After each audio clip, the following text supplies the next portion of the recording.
bienvenue à tous à ce regard croisé sur l'aide à la scolarité. Et je vais laisser la parole à Hugo Catherine, le président de la FAPE, pour introduire. Bonjour à tous, nous sommes très heureux de nous réunir aujourd'hui pour ce regard croisé sur l'aide à la scolarité.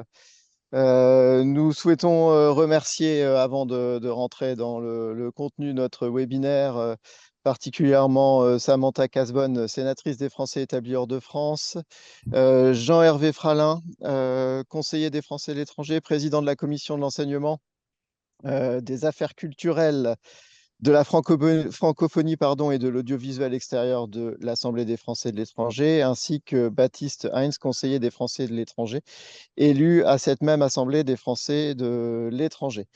Je souhaite aussi remercier particulièrement nos administrateurs et membres du bureau de la FAPE, très impliqués sur les sujets de l'aide à la scolarité, en particulier Catherine et Raimé, qui font un travail très intensif, très soutenu sur ces sujets. En guise d'introduction très rapide, avant de laisser la parole aux différents intervenants, je souhaiterais rappeler tout simplement que notre fédération, la FAPE, est très attachée au mécanisme d'aide à la solidarité, pour plusieurs raisons. Bien entendu, sur une dimension liée aux valeurs que portent ces mécanismes d'aide, à l'identité que ces mécanismes d'aide à la scolarité et de bourse confèrent à notre réseau d'établissements français à l'étranger. Il y a également pour nous, en tant que parents, une dimension stratégique, puisque qui dit accessibilité à nos établissements dit aussi attractivité de ces établissements pour les élèves, pour les parents. Ces dispositifs d'aide à la scolarité s'inscrivent plus généralement également, hein, dans des mécanismes de redistribution et de solidarité qui existent au-delà de ce qu'on va discuter aujourd'hui, et nous y sommes très attachés, notamment du fait de notre statut bénévole en tant que parents. Et enfin, je rappellerai que ces dispositifs d'aide et de bourse inscrivent de facto nos établissements dans leur environnement, puisqu'ils connectent ces établissements, bien entendu, avec les familles, mais aussi avec les élus, avec le consulat et plus généralement avec le contexte local de nos établissements, et en particulier le contexte local des Français dans les différentes géographies. Malgré cet attachement très fort que nous avons, nous constatons que le dispositif ou les dispositifs qui existent aujourd'hui sont soumis à des tensions importantes. Des tensions importantes en premier lieu sur l'adéquation entre les besoins que nous connaissons des élèves, des familles et les enveloppes qui sont disponibles. Des tensions également sur des tensions plus techniques, je dirais, sur les modes de calcul, les modes de distribution, mais aussi les modes d'information autour de ces dispositifs d'aide à la scolarité. Nous sommes, je le rappelle, également dans un contexte inflationniste maintenant depuis plusieurs années, qui engendre des hausses de frais de scolarité et qui mettent bien évidemment sous tension ces mécanismes. Nous avons également une évolution de la typologie de nos élèves, hein, dans les établissements, avec une diversification de profils qui nous amène à nous questionner sur la pertinence et la nécessité de faire évoluer les mécanismes tels qu'ils existent aujourd'hui. Ces besoins d'évolution sont également liés de manière plus macro à la diversification des types d'opérateurs que nous constatons au sein du réseau des établissements français à l'étranger, avec évidemment historiquement des opérateurs à but non lucratif, mais aussi des opérateurs à but lucratif qui viennent probablement re-questionner le positionnement de ces dispositifs d'aide à la scolarité au sein du réseau. Pour toutes ces raisons, nous souhaitons aujourd'hui à la fois avec vous poser un certain nombre de constats et bien évidemment identifier un certain nombre de pistes d'évolution sur lesquelles nous avons déjà travaillé, mais que nous souhaitons pousser et continuer à développer dans le cadre de ce webinaire tous ensemble. Je vous remercie. Je vous souhaite de très bons échanges sur ce sujet très décisif pour l'avenir de notre réseau. Merci, merci Hugo. Donc, quelques éléments de contexte avant de passer aux échanges. Les bourses scolaires aujourd'hui, donc les bourses sont réservées aux enfants français résidant avec leur famille à l'étranger, inscrits au registre des Français établis hors de France et scolarisés dans des classes homologuées du réseau AEFE, et ce, évidemment, sous conditions de ressources. Elle concerne cette année 23 790 élèves du réseau AEFE pour un budget qui est contraint pour les 3 années à venir de 118 millions d'euros.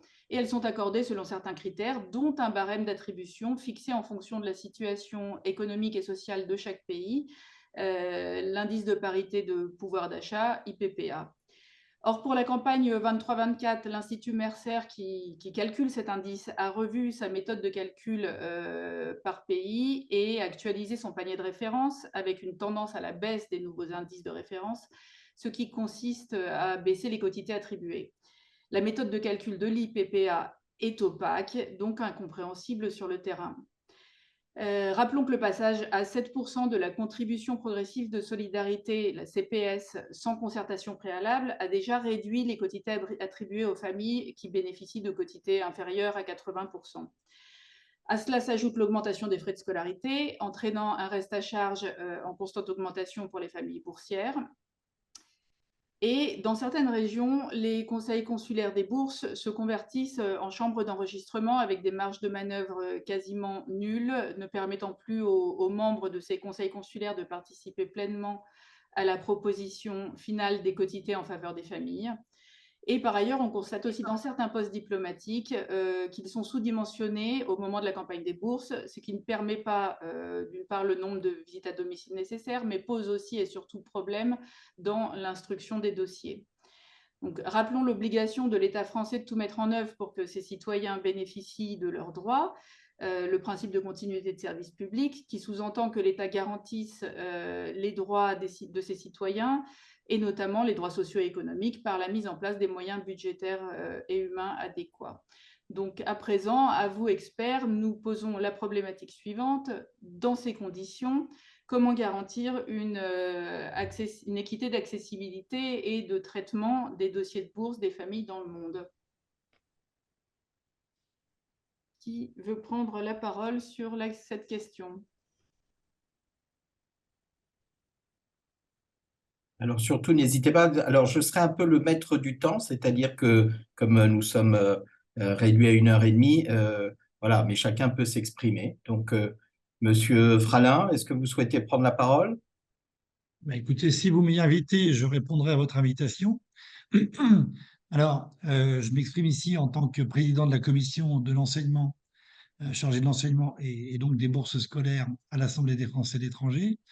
Mais je vous parle de Madagascar, comme l'illustre l'image qui ne vient pas forcément de Madagascar, qui est derrière moi, pays qui est celui qui compte le plus grand nombre de boursiers dans le monde. On a plus de 2000 élèves boursiers ici, 2060 exactement, pour un budget de seulement, entre guillemets, 6 millions d'euros. C'est-à-dire qu'on est aussi le pays où le coût de la scolarité est le plus bas et où les bourses par élève sont parmi les plus basses.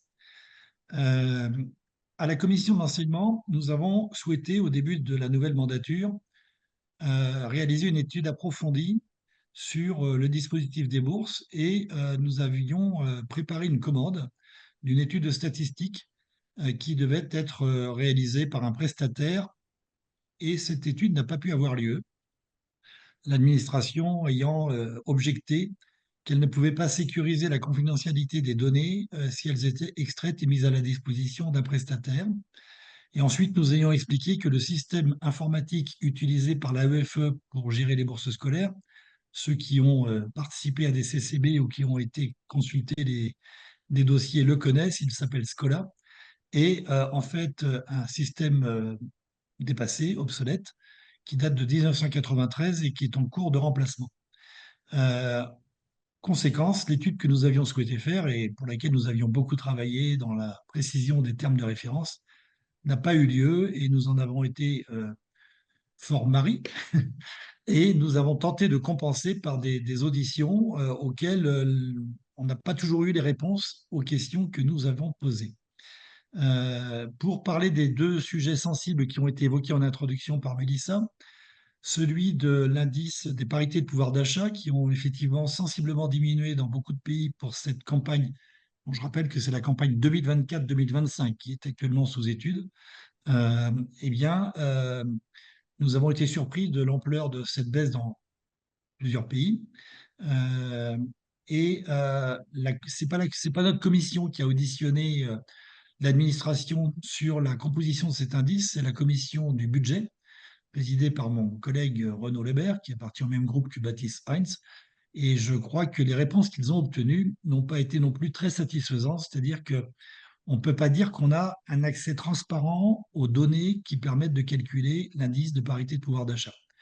On est un petit peu rassuré par le fait qu'il n'est pas utilisé uniquement pour les bourses scolaires, mais pour un certain nombre de dispositifs indemnitaires du personnel de l'Europe et des affaires étrangères, et qu'un certain nombre de syndicats observent ce qui se passe, donc on peut espérer qu'ils sont vigilants. Peut-être ont-ils un meilleur accès que nous aux sources d'information, mais en tous les cas, il y a là un point qui mériterait d'être mieux clarifié et avec une plus grande transparence. En tous les cas, il est surprenant de voir des baisses concomitantes dans un aussi grand nombre de pays avec une telle ampleur, sans que des changements de parité monétaire, par exemple, ou de différentiel d'inflation ne puissent les expliquer. Deuxième point, c'est la contribution progressive de solidarité. Effectivement, on a été surpris de voir qu'elle était maintenue au niveau élevé de 7% qui a été fixé l'année dernière pour faire tenir l'ensemble des bourses attribuées dans l'enveloppe. Il nous semblait qu'il eût été préférable de la ramener au niveau antérieur de 2%, voire de 0%, et de surseoir à la décision définitive du montant des bourses attribuées, tant qu'on n'aurait pas fait la somme des besoins et la comparaison de la somme de ces besoins avec les ressources budgétaires disponibles. Parce que, et pour être plus positif, on peut quand même souligner que les ressources budgétaires ont été augmentées cette année à un niveau qui est historiquement inégalé, de 118 millions d'euros en première inscription. Donc ensuite, il y a effectivement des mécanismes de réserve et qui correspond au budget qui a été utilisé l'année dernière. Alors ce budget ne répondait pas à l'ensemble des besoins, mais les arbitrages qui avaient été faits in fine nous semblaient assez légitimes. C'est-à-dire que les bourses à 100% avaient été entièrement préservées. Donc toutes les familles les plus vulnérables avaient vu préserver la quotité de bourse à 100% qui était attribuée pour leurs enfants.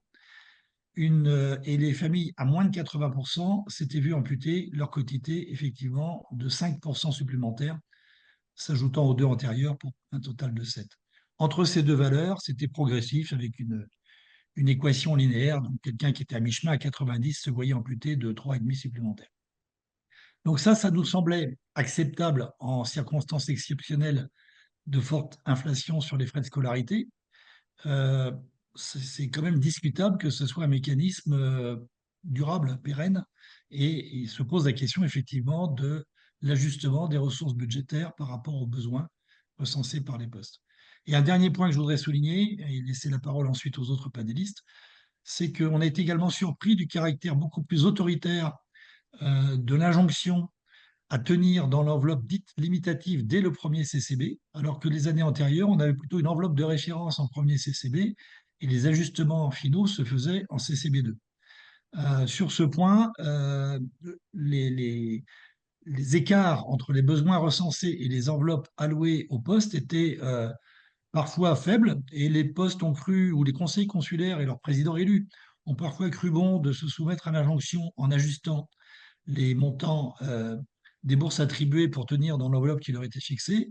Et dans d'autres endroits, l'écart était tellement absurde, et j'utiliserai volontairement le mot absurde, qu'il était impossible d'imaginer de tels ajustements. Donc on s'est complètement assis sur cette injonction, et c'est tous les cas ce qu'a fait le Conseil consulaire de Madagascar à l'unanimité sous ma présidence, puisqu'on nous demandait de réduire l'enveloppe, enfin les attributions à 4,5 millions pour un montant de besoins exprimés de 6 millions équivalent au montant de l'année dernière qui avait pu être servi. Donc, avec un budget à la hausse, il y a quelque chose d'absurde. Et donc, je crains des erreurs ou alors du sabotage. Mais je ne peux pas comprendre, et j'ai demandé des explications, je ne les ai pas eues, Euh, Quel était le fondement de cette injonction et de cette réduction drastique des enveloppes dites limitatives attribuées? Merci, Monsieur Fralin. On va donner la parole à Baptiste Hins, mais effectivement, c'est ce qu'on a pu constater sur de très nombreux postes et les échanges en Commission nationale des bourses ne sont pas beaucoup plus faciles. Monsieur Hins. Merci Raimé. Bonjour à tous et toutes, mes chers collègues et chers amis. Je suis toujours content de retrouver Jean-Hervé, que ce soit à l'AFE ou que ce soit en webinaire. Et je suis surtout aussi content de noter à quel point, avec le temps, il y a des convergences qui sont toujours envisageables entre nos différents groupes à l'Assemblée des Français de l'étranger. Objectivement, il s'agit effectivement d'une question qui est très transversale. Et pour être très court, parce que Jean-Hervé est allé dans le détail, après, il y a des remarques, hein, je vois en même temps les discussions par écrit, notamment Philippe en Allemagne, Philippe Loiseau, qui reprécise qu'il s'agit de points et pas forcément de pourcentage, ce qui fait que la manière de quantifier peut un peu varier et la budgétisation exacte n'est pas toujours précise. Ce qui me permet de revenir donc sur la question qui est posée, hein, c'est comment garantir cette équité d'accessibilité et de traitement.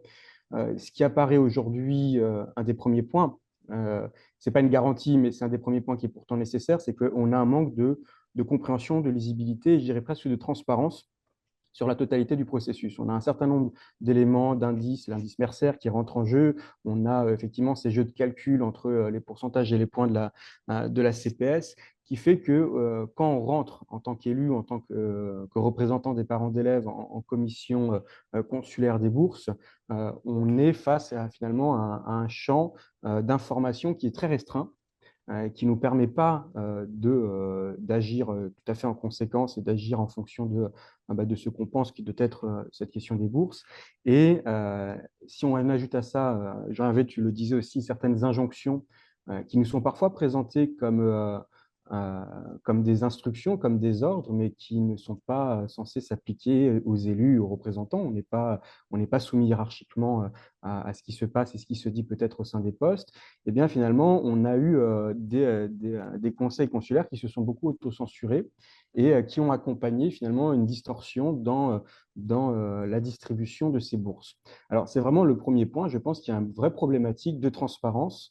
On est des élus, pour la plupart d'entre nous. Les questions que l'on pose ont du mal à trouver des réponses. À l'AFE, comme Jean-Hervé le rappelait, alors qu'on est censé pouvoir bénéficier de ces études-là, ce sont des arguments techniques qui sont peut-être recevables, mais bon, le fait est qu'au final, nous n'avons quasiment pas de matière, pas d'informations pour pouvoir juger, en tant que représentant des Français de l'étranger, de la pertinence ou non des restrictions qui sont appliquées, ou même, dans le cas de l'indice Mercer, en plus de la manière dont ces paniers sont faits. Parce que intuitivement, parce qu'au final, c'est la seule chose qui nous reste, c'est qu'intuitivement, et notamment, moi je parle du cas du Conseil des bourses à Abidjan, où Antonini siégeait avec nous. Enfin, en tout cas, ce sont les associations de parents d'élèves, quand Anthony représente, siégeait avec nous. Intuitivement, on s'est bien rendu compte qu'il y avait quelque chose qui n'allait pas. En Côte d'Ivoire, on est en pleine inflation des produits de consommation courante, de l'électricité, des loyers, et on a de l'autre côté cet indice qui baisse. Et qui du coup, c'est presque un contresens. Alors on sait que l'indice, c'est une parité mondiale, alors on peut l'expliquer peut-être en long, en large et en travers, mais le fait est que, ne serait-ce que sur cette question de transparence, on constate que, alors qu'on a une augmentation de tout, à peu près, pour schématiser, eh bien, on a le panier, la valeur du panier qui baisse, ce qui paraît presque paradoxal. Donc, on a des vraies problématiques de transparence. On peut soupçonner parfois même que ce soit volontaire parce qu'il y a peut-être des recherches d'économie qui sont faites et qui sont malheureusement faites aussi à nos dépens. Donc, je pense qu'un des premiers points pour garantir cette accessibilité de traitement, cette équité d'accessibilité et de traitement, c'est cette question d'abord vraiment de la transparence de l'ensemble du processus, que ce soit au niveau des bourses ou que ce soit au niveau de la CNB, au niveau central. De l'autre côté, et ça je pense que ce seront des points qui seront abordés peut-être sur les questions suivantes aussi, la garantie de l'équité sur cette accessibilité, sur ce traitement. On va dire le traitement, ça va surtout être la question de la transparence, mais après l'accessibilité, c'est là où on va rentrer vraiment dans la manière dont on critérise. Et aujourd'hui, ces évolutions des indices a fait qu'on a eu, alors Abidjan, je dis peut-être une bêtise, mais je crois qu'on a eu plus de 400 dossiers qui d'office ne sont plus concernés. Et voilà, et donc on a des sorties d'office du circuit alors que les scolarités augmentent, que les frais d'écolage augmentent. On est sur des vrais risques parfois de déscolarisation, en tout cas du système français. Et pareil, c'est que du coup, là, on ne garantit absolument pas l'équité d'accessibilité, puisque sur ces effets de seuil, on a des parties de notre population. Ce n'est pas forcément les plus fragiles parmi les fragiles, évidemment, mais si le calcul leur donnait droit, ne serait-ce qu'à 15%, 20% de quotité, c'est qu'ils en avaient a priori le besoin. Et donc, de se retrouver dans cette situation avec des sorties sans trop savoir finalement si elles sont légitimes ou pas, nous met dans une situation qui est assez déplorable et qui ne nous permet pas, nous en tant qu'élus, vous en tant que parents d'élèves, d'exercer correctement ou de manière légitime et juste le mandat que nous a confié. Donc, il y a vraiment cette question de la transparence qui est un premier point clé et qui fait, à mon avis, quasiment l'unanimité parce qu'on se retrouve face à des choses qui sont relativement peu compréhensibles. Et après, et je pense que ce seront les objets des questions suivantes, il y a des questions peut-être de réorganisation, mais aussi de moyens qui peuvent être posés. Voilà pour ma part. Très bien, merci beaucoup, Monsieur Hinst. Et puis, je vais donner la parole à Madame Samantha Casbonne, sénatrice des Français de l'étranger, qui nous a rejoints. Bonjour à toutes et tous, et je vous prie vraiment de m'excuser pour mon retard. J'ai eu un petit conflit d'agenda. Écoutez, moi j'ai entendu évidemment la grande partie des premières interventions. Peut-être déjà deux, trois petits points, moi, qui sont vraiment des points de préoccupation et qui doivent, et je pense qu'ils nous interrogent, plus qu'ils doivent, ils nous interrogent déjà tous plus ou moins individuellement. Et la question est, doit-on s'interroger aussi collectivement sur des actions à mener? Parce qu'on le sait, on est toujours plus fort à plusieurs que seul. Ma première interrogation porte déjà sur l'organisation même de la gestion des bourses. Moi, il me remonte en tout cas régulièrement, et c'est vraiment, je le dis, fatigant à gérer, des délais très longs de traitement, alors que ce soit, parce que là aussi on peut inclure dans la gestion des bourses les bourses AESH, dont j'étais assez fière de porter une certaine dynamique. Et au fond, je m'aperçois créer beaucoup de mécontentement, alors que ce n'était absolument pas le but, mais tout ça en raison d'une gestion interne à l'AEFE qui n'est pas visiblement satisfaisante. Donc déjà, ce point est un point d'alerte parce que ça crée, en plus de ce que vous décrivez, où ça génère un certain nombre de frustrations, de mécontentements qui pourraient être réglés et qui ne le sont pas parce que des postes ne reçoivent pas en temps et en heure l'argent, parce que des familles se retrouvent à faire des avances qui ne devraient pas, et des délais très longs aussi, par ailleurs, dès lors où on reparle des AESH avec les MDPH. Donc, beaucoup de problèmes, je dirais, logistiques pourraient être réglés, mais, et c'est une vraie question que je me pose depuis plus d'un an, ne le sont pas, sans qu'on m'apporte, et peut-être vous avez des réponses que je n'ai pas, des explications ou des justifications. Alors, pour rien vous cacher, je vois dans 2 heures la directrice de l'agence sur un autre sujet, mais je compte bien en remettre là encore une couche, parce que à part nous énerver tous individuellement, et il faudrait peut-être le faire collectivement, je pense que rien n'a vraiment vocation à bouger dernièrement sur ces délais de traitement ou ces dysfonctionnements. Ça, c'est mon premier point. Le deuxième, là, c'est à la fois l'ancien chef d'établissement et la parlementaire qui parle, mais aujourd'hui, moi, j'aurais presque envie de remettre globalement en question même la répartition des bourses, pour 2 raisons. La première, une bonne raison, à savoir qu'elle exclut beaucoup trop encore de familles, et vous le savez, hein, soit on est aidé, avec parfois très aidé, soit on a les moyens, donc on exclut. Et puis, il y a toute cette frange de Français moyens, parce que là, vous parlez de personnes potentiellement exclues, mais j'ai envie de dire, quand on est potentiellement exclu, c'est qu'on a déjà quelque part aussi une certaine chance, quoi qu'on en dise, d'être aidé. Certains sont juste au seuil, sont des classes moyennes qui n'ont même pas le luxe de pouvoir scolariser du tout leurs enfants parce que elles sont trop, mais pas assez pour pouvoir s'offrir pour 2 ou 3 enfants nos lycées français. Donc là encore, on n'a pas du tout réglé depuis des années ce problème. Donc on pourrait considérer que les bourses en soi ne répondent pas forcément non plus correctement aujourd'hui en l'état aux objectifs souhaitables, à savoir d'être plus inclusif pour un grand nombre de Français aussi. Donc ça, c'est un point vraiment de questionnement et moi, j'aimerais le soulever aujourd'hui avec vous tous. Est-ce qu'on a politiquement apporté une nouvelle dynamique parce qu'on considère que cette répartition n'est pas satisfaisante ou est-ce qu'on se satisfait de l'insatisfaisant?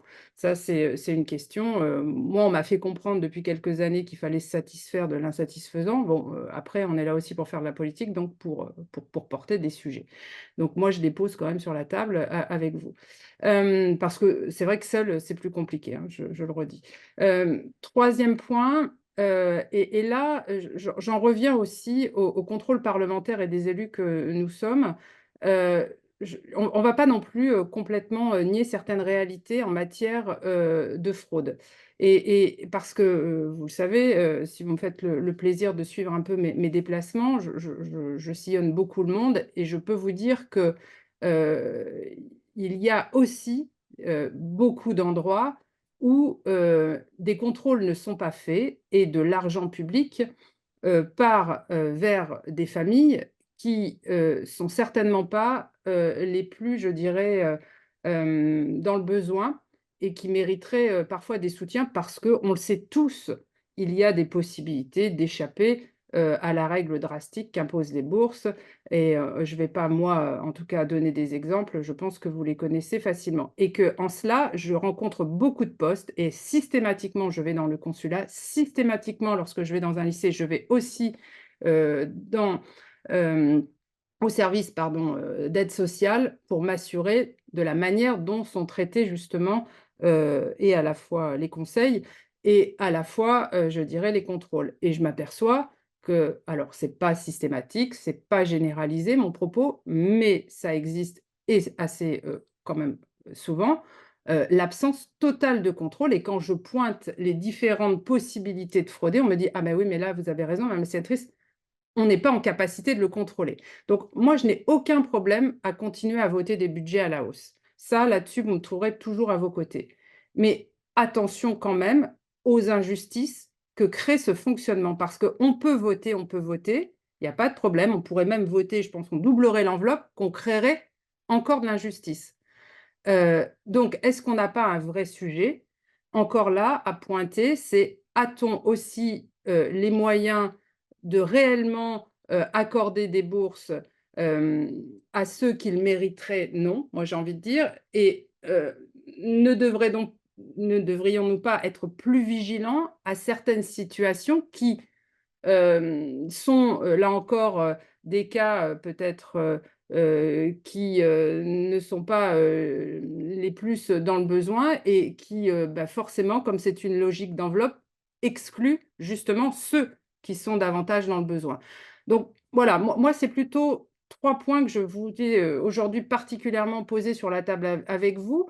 Je ne sais pas si c'est vraiment le lieu, mais je me dis où est le lieu, on peut en reparler sinon en juillet. Mais ce sont des vrais sujets qui sont de plus en plus, j'ai envie de dire, pour moi, problématiques parce que je ne vous cache pas ma grande frustration de voir ce réseau aujourd'hui se scinder en deux. Et on ne va pas se mentir, et ce n'est pas d'hier. Moi, je veux bien faire à titre personnel une forme de mea culpa politique, mais ce serait trop facile de ne pas non plus regarder ce qui s'est passé par le passé. Ça a toujours été crée beaucoup, en tout cas, d'injustice pour nos classes moyennes. Et ça, on n'y a toujours pas répondu. Donc voilà, mes interrogations, mais qui sont plus que des interrogations, qui sont vraiment des problématiques que j'aimerais qu'on puisse ensemble et de manière transpartisane et vraiment dans un esprit de coopération et d'intérêt général, peut-être porter et réfléchir peut-être autrement encore aujourd'hui. Merci, Madame Casbonne. Oui, je vais donner alors la parole à Monsieur Hintz. Je voudrais simplement vous rappeler qu'on a plusieurs thématiques à aborder avec vous ce soir et qu'on s'était donné environ une vingtaine de minutes par thématique. Voilà, donc juste cadrer les choses. Et effectivement, pour reprendre ce que vous disiez, Madame Caspon, nous avons fait plusieurs demandes auprès de la EFE pour obtenir un groupe de travail sur l'avenir des bourses scolaires, groupe de travail qui nous a toujours été, en tout cas, refusé pour le moment. Donc, c'est vraiment des thématiques sur lesquelles il serait très important d'inviter l'ensemble des acteurs à réfléchir. Monsieur Hans. Oui, merci. Très rapidement pour réagir. Alors, je suis d'accord sur le fait qu'il faille avoir une approche certainement transpartisane. En tant que Français de l'étranger, on a peut-être intérêt à massifier et à élargir notre approche, mais simplement sur le fond, je pense qu'effectivement, hein, la question de la progression des classes moyennes et du fait de les assister, il y a deux possibilités. Effectivement, soit on dilue les budgets actuels, soit on les augmente. C'est difficile d'avoir une option très intermédiaire. Et sur la question de la fraude, alors sans nier, je ne dis pas que ça n'existe pas, évidemment, hein, ça existe, mais sans avoir aussi d'idées très précises sur cette part. Eh bien, simplement, je pense que ce qui est aussi une difficulté, c'est que quand on regarde les services, les agents qui sont en préparation de ces conseils des bourses, elles passent presque un tiers, la moitié du temps sur des visites à domicile. La lutte contre la fraude, c'est donner des moyens et des moyens humains, notamment aussi au poste consulaire, pour pouvoir mener ces enquêtes, approfondir ces échanges et ce travail en lien et en lien même, je dirais, en qualité humaine avec les gens qui déposent, avec les concitoyens qui déposent des dossiers.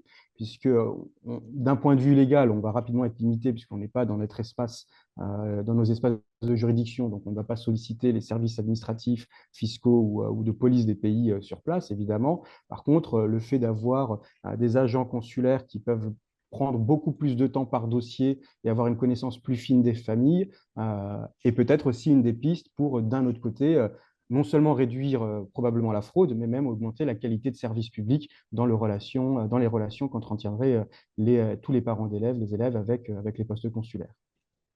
Merci, Monsieur Hans. Alors, Monsieur Fralin a demandé la parole. Juste, effectivement, avant qu'on passe au prochain point, voilà, et surtout, on aura l'occasion tout le long de ce webinaire de rappeler un certain nombre de choses et de rentrer dans le détail des dossiers de bourse. Monsieur Fralin. Oui, alors, je voudrais d'abord apporter un petit point d'information sur une réponse qu'on a obtenue à la commission enseignement de l'AFE sur les délais de paiement des AESH pour la sénatrice Samantha Casbonne qui voit la directrice de l'AEFE cet après-midi. Pardon. Monsieur Sisti, qui est le sous-directeur de l'aide à la scolarité à l'AEFE, nous a expliqué que oui, il avait bien reçu l'instruction de traiter les dossiers au fil de l'eau. Oui, il avait bien eu un agent supplémentaire pour le faire, mais qu'il ne validait pas pour autant les demandes au fil de l'eau parce qu'il était contraint par une enveloppe globale limitée et qu'il attendait d'avoir la connaissance de tous les besoins de l'année pour s'assurer que la somme de ses besoins ne dépassait pas l'enveloppe. Donc là encore, on est dans une espèce d'absurdité administrative avec des injonctions contradictoires.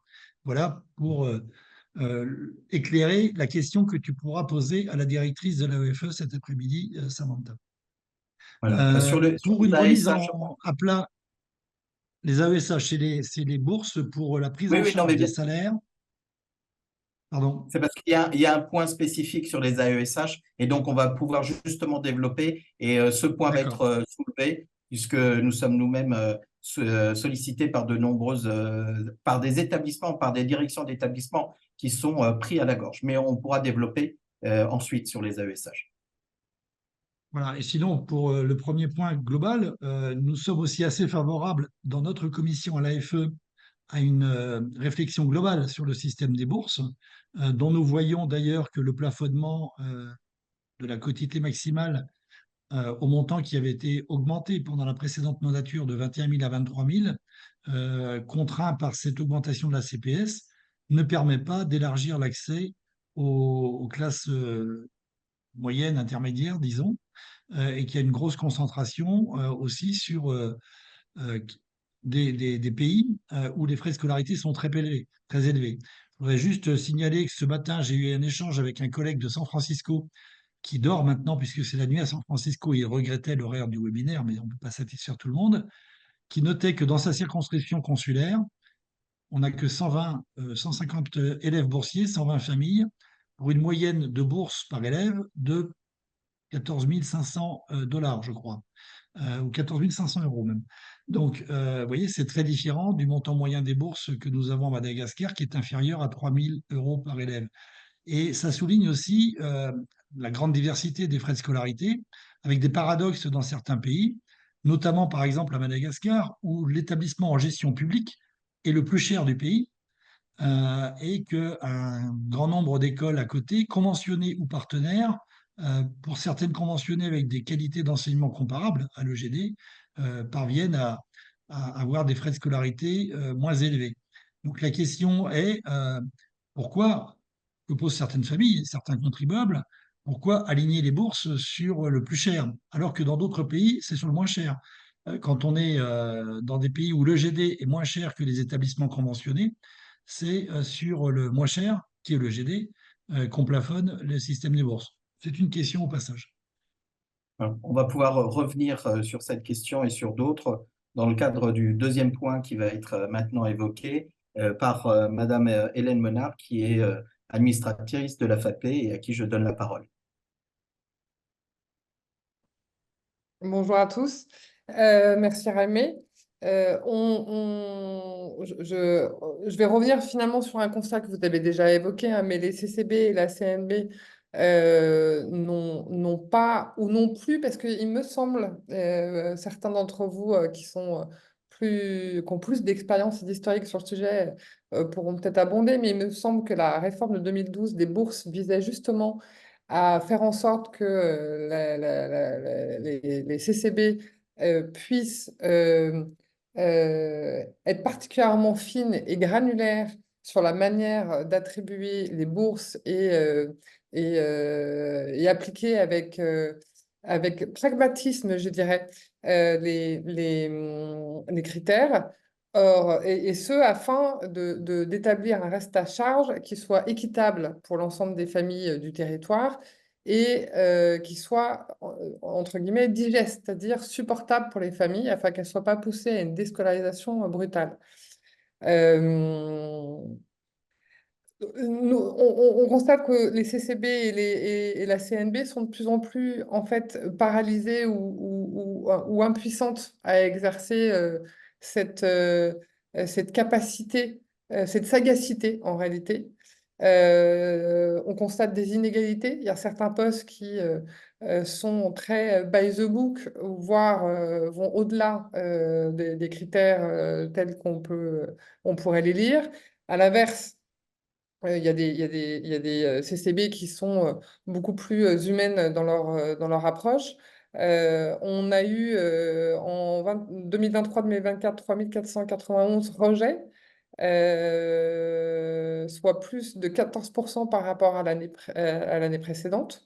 On a des critères qui parfois sont totalement décorrélés de la manière de fonctionner juridiquement certains pays. C'est particulièrement le cas concernant les régimes de séparation et les familles monoparentales qui parfois sont du coup mis dans des situations extrêmement difficiles.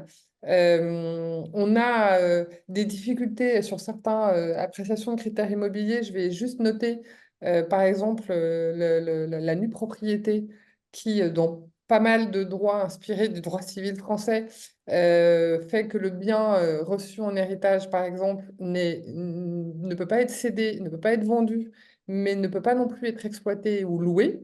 Ce qui fait que certaines familles qui reçoivent un héritage doivent non seulement payer les droits de l'héritage, mais ne peuvent pas en bénéficier stricto sensu et donc peuvent être sortis pour raison de critères immobiliers, sans que ça soit très cohérent avec leurs revenus et leur capacité à générer du revenu, soit en vendant, soit en louant. La dernière CNB a observé une baisse de 4% du nombre de boursiers, alors que la population française à l'étranger augmente.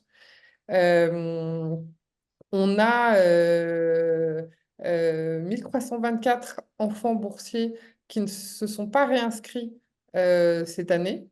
Et bon, d'après l'enquête qui nous est fournie, si seulement on ne serait pas réinscrit pour des raisons financières.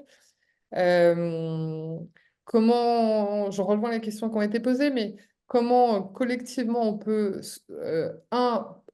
revenir à l'esprit de la réforme de 2012 ou faire évoluer le système des bourses en travaillant sur une analyse de situation par zone géographique avec des critères d'attribution et des indicateurs comme CPS et PPA qui soient adaptés au territoire, qui redonnent du pouvoir de décision à la CCB. Je fais une petite incise, Madame Casbonne, sur la fraude, sur les CCB auxquels j'ai pu assister.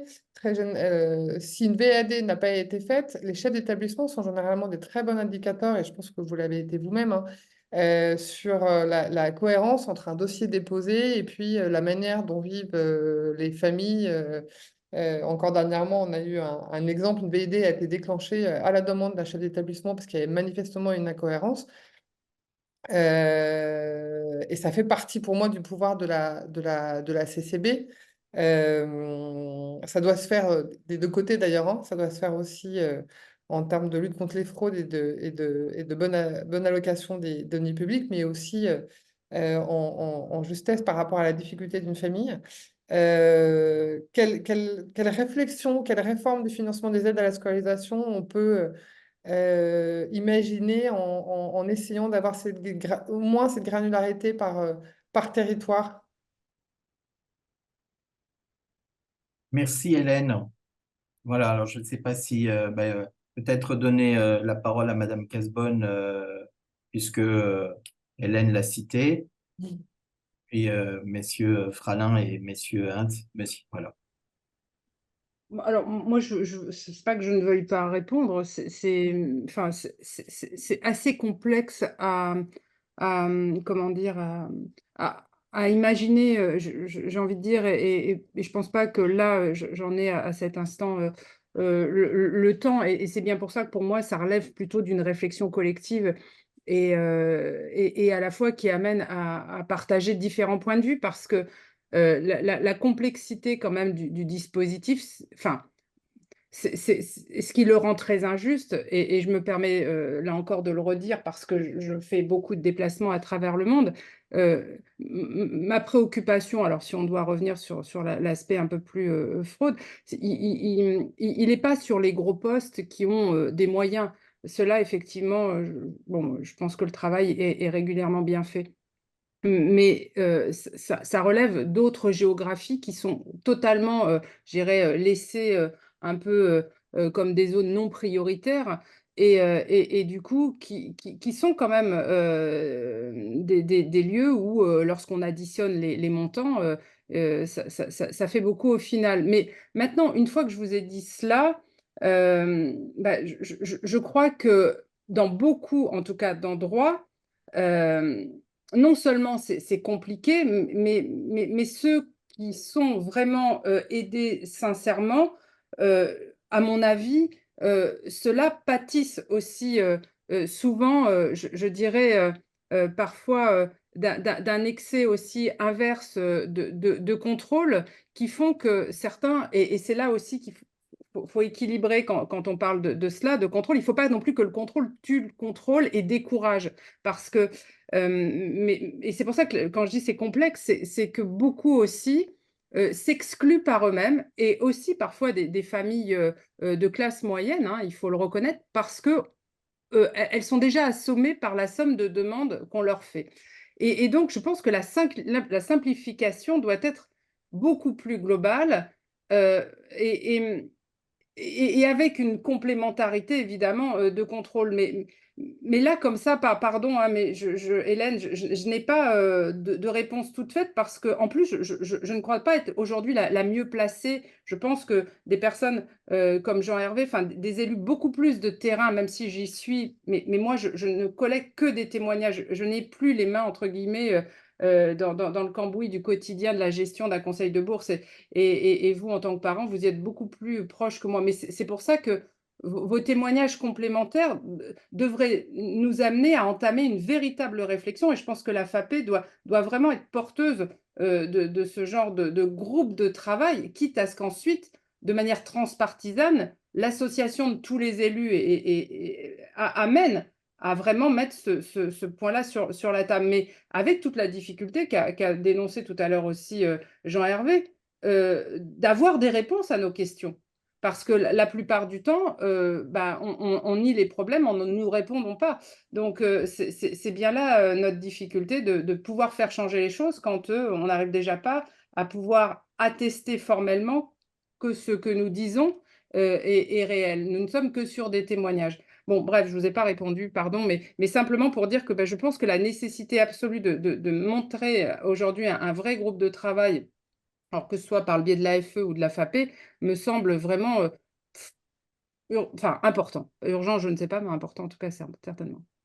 Pardon, On a Hélène. le sentiment, en tout cas, on a le sentiment qu'il sera peut-être plus facile de le monter via la FAPE que par la EFE, à qui nous avons adressé plusieurs courriers et qui n'ont reçu aucune réponse. Et lorsqu'on soulève le problème en CNB concernant nos courriers et la réponse attendue, on nous répond qu'un audit en interne et avec les ministères concernés est en cours de réalisation et qu'on nous tiendra informés des résultats de cet audit.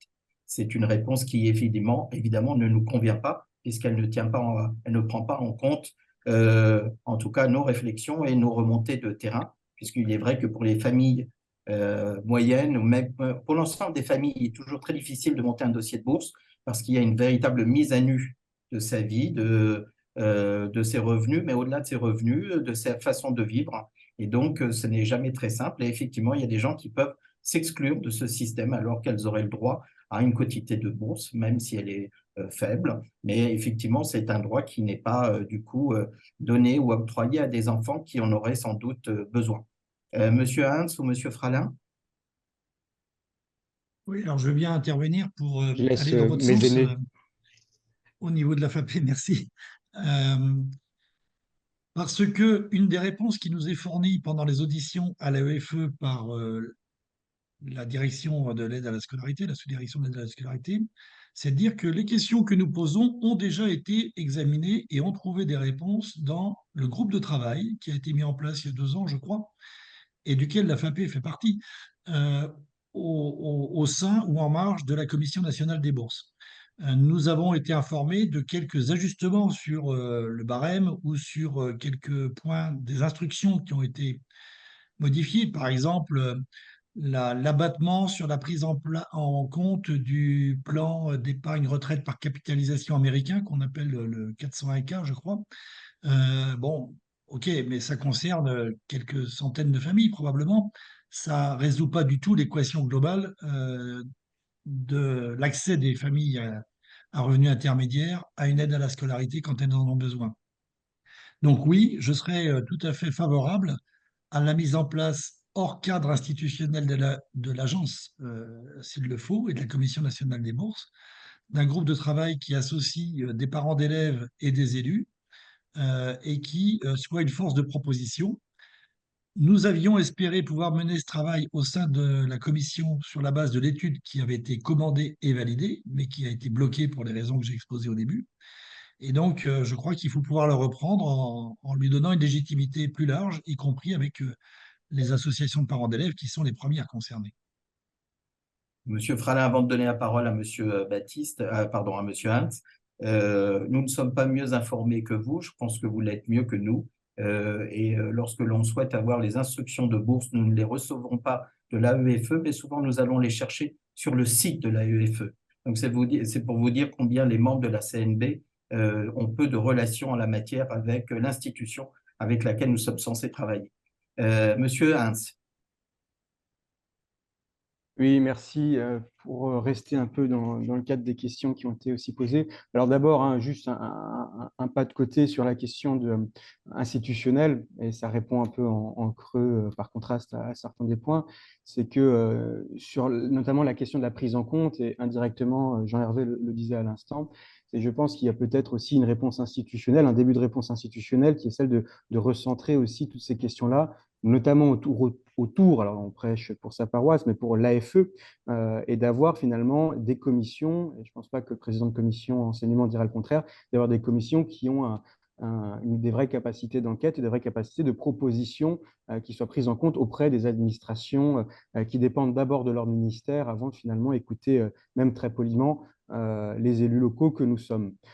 Et donc, je pense qu'il y a aussi une réflexion sur le fait de faire de ce circuit de représentation des Français à l'étranger, mais auquel j'intègre toujours aussi les associations, hein, les parents d'élèves, les associations représentatives font partie de ce système de représentation des Français à l'étranger, mais il y a peut-être aussi une question de renforcement de ce retour, on va dire, démocratique de consultation, de construction de la décision publique. Alors, on aborde beaucoup donc ces questions de reste à charge, ces questions finalement de prise en compte de distorsion sur les différents territoires.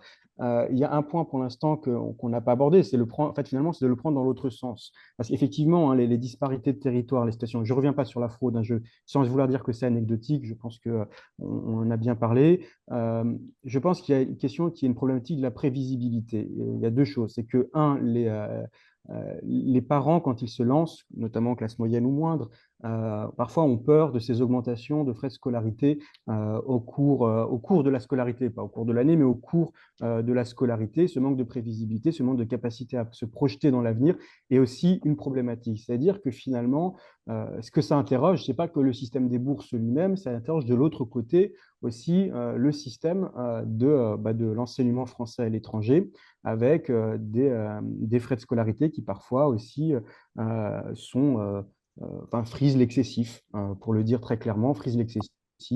C'est pas justifié ni au niveau local, ni au niveau. Voilà, je voyais la question de Jérémy Michel à Bruxelles. Bon, ben voilà, effectivement, il y a par exemple, c'est pas les bourses qui doivent venir compenser des dispositions quasi lucratives de la part de certains établissements. Donc, je pense qu'il y a une vraie problématique aussi sur peut-être l'encadrement des frais de scolarité, des écolages pour les établissements. Et de manière générale, je pense qu'en partant aussi de ce côté-là, il faudrait peut-être mettre en place, et aussi pour répondre à cette question de la prévisibilité, je me fais un peu l'écho de propositions de notre député, il faudrait envisager des systèmes qui permettent à ce qu'on ne dépasse pas, je dis par exemple 20% des revenus d'un foyer pour les questions de scolarité. On peut reprendre dans l'autre sens aussi cette question-là pour garantir cette prévisibilité, mais une nouvelle fois, comme on l'a dit, et je crois que c'est Madame Casbonne qui le disait tout au début, le schéma est complexe, avec des disparités très fortes.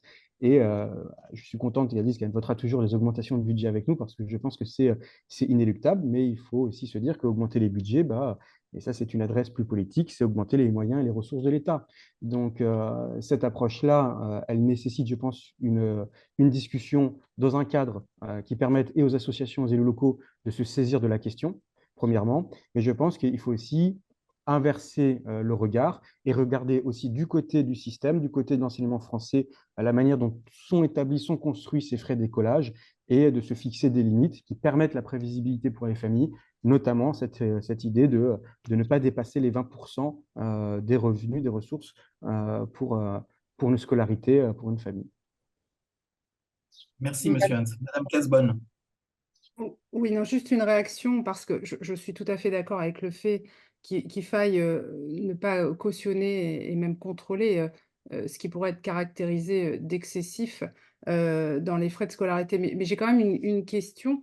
Est-ce que vous trouvez que un salaire, par exemple, et je ne donnerai évidemment pas le lieu, mais simplement une question, est-ce qu'on peut considérer que payer des salaires de direction, par exemple, de 25 000 euros par mois est excessif ou pas?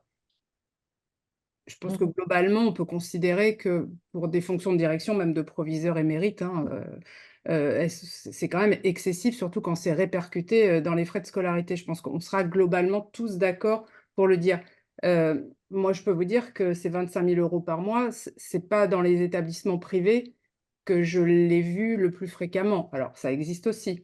C'est à l'AEFE. Donc, ce que je veux simplement dire, c'est qu'attention, moi, je suis tout à fait d'accord pour tirer sur les excès à boulet rouge, et particulièrement sur des zones où les établissements seraient tentés où sont réellement des bénéfices. Pour moi, c'est de l'ordre bon, c'est pas honteux, mais quelque part, il y a une forme d'immoralité, surtout lorsque ce sont nos impôts qui payent les bourses, en plus des familles françaises. Ça, là-dessus, je vous suivrai toujours. Par contre, je pense qu'on a peut-être un petit aussi ménage à faire à l'interne parce que, vous voyez, enfin, moi j'ai vu aussi, et je ne prends pas du tout la défense à ce jour de la MLF parce que j'ai vu des polémiques circuler et je m'en tiendrai bien à l'écart parce que je pense que les choses sont bien plus complexes malgré de nombreuses erreurs de gestion de la MLF que j'ai moi-même dénoncées en mon temps et qui m'ont valu j'ai envie de dire, de ne pas être toujours apprécié par cette maison. Mais tout ça pour vous dire, sans faire une trop grosse digression, que je crois que en parlant de frais de scolarité, et vous avez raison, il ne faut pas qu'on entretienne, et certainement pas par les bourses, en tout cas, comme cela avait été le cas avec les décisions à l'époque de Sarkozy, une forme comment dire, voilà, d'entrée d'argent facile pour certains établissements qui seraient tentés d'augmenter comme ça régulièrement et qui donc, par mécanisme, excluraient des familles ailleurs dans le monde en raison de la logique d'enveloppe. Mais je le redis, avant de tirer aussi sur ces petites écoles qui se montent. Vous savez, là, tout à l'heure, j'étais avec Saint-Pétersbourg et l'établissement va peut-être fermer. Tout ça parce que le propriétaire de l'époque considère que c'est plus tout à fait rentable. Et vous avez deux personnes qui veulent reprendre l'école, sont deux profs. Ils vont y mettre leurs économies. Et là, moi ça me sidère que l'AEFE, par exemple, et je vous le dis aussi trash que ça, ne soit pas aux côtés de cette petite école pour la reprendre avec un conventionnement. Non, elle préfère actuellement aller reprendre des gros conventionnements qui vont coûter beaucoup d'argent alors qu'on pourrait, partout où on a des petites écoles à aider, où on va aider des petites familles, entre guillemets, enfin petites parce que pas nombreuses au sens du nombre, à avoir une école, un repère français partout dans le monde, eh bien non, on ne va pas mettre nos conventionnements là, on ne va pas mettre notre argent là. Ce n'est pas vraiment une digression que je fais quand même, c'est pour vous dire qu'à un moment donné, j'aimerais bien qu'on regarde aussi où on peut faire des sources d'économie ou d'accompagnement pour aider, et justement pour que ce ne soit pas le privé totalement qui s'empare de ces dispositifs et qui potentiellement en ferait des officines où on gagnerait de l'argent et où nous, même, après, on viendrait se plaindre que les bourses sont jamais assez importantes. Donc, il y a des moyens aussi pour l'État de mieux contrôler le fait que ces petites ou ces grosses officines privées, à un moment donné, eh bien, s'autorisent à avoir des frais de scolarité importants. Eh bien, conventionnons-les à un moment donné. Et donc, contrôlons un certain nombre de choses. On en a les moyens, les conventionnements temporaires sont possibles. Mais moi, je n'arrive pas à avoir gain de cause sur le sujet parce que aujourd'hui, on me dit que non, les conventionnements temporaires pour aider ou contrôler ne sont pas possibles, alors que c'est pas faux, c'est totalement faux puisqu'on les a fait pendant le Covid. Bon voilà, je referme cette parenthèse et c'est pour vous dire que il y a des possibilités, même de gagner, entre guillemets, sur le budget des bourses pour inclure davantage de personnes si déjà le programme 185 était aussi mieux, j'ai envie de dire, réparti et aider un peu plus justement tous les établissements indépendamment des bourses. Voilà. J'aimerais juste revenir un instant. Oui.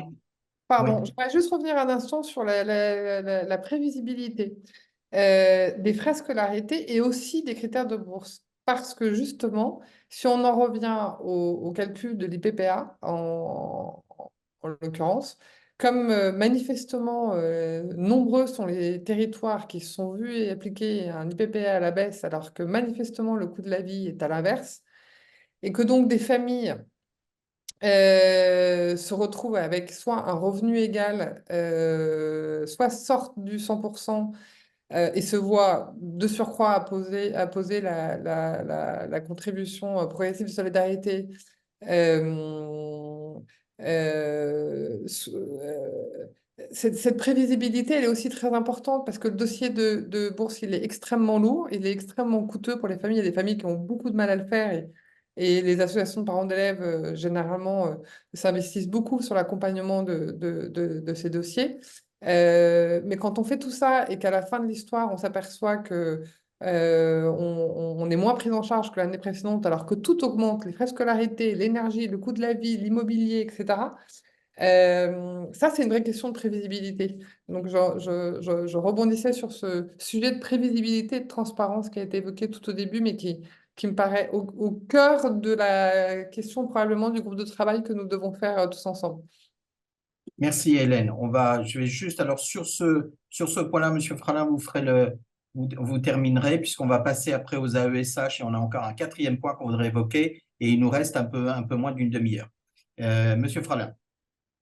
Oui, merci. Alors, deux, trois réflexions issues à la fois de mon expérience et des débats au sein de la commission enseignement à l'Assemblée des Français de l'étranger. Un certain nombre de gens se demandent pourquoi, pour les classes moyennes, euh, les frais de scolarité payés à l'étranger dans un réseau homologué par l'Éducation nationale française ne pourraient pas être déductibles des impôts payés en France, pour ceux qui payent des impôts en France.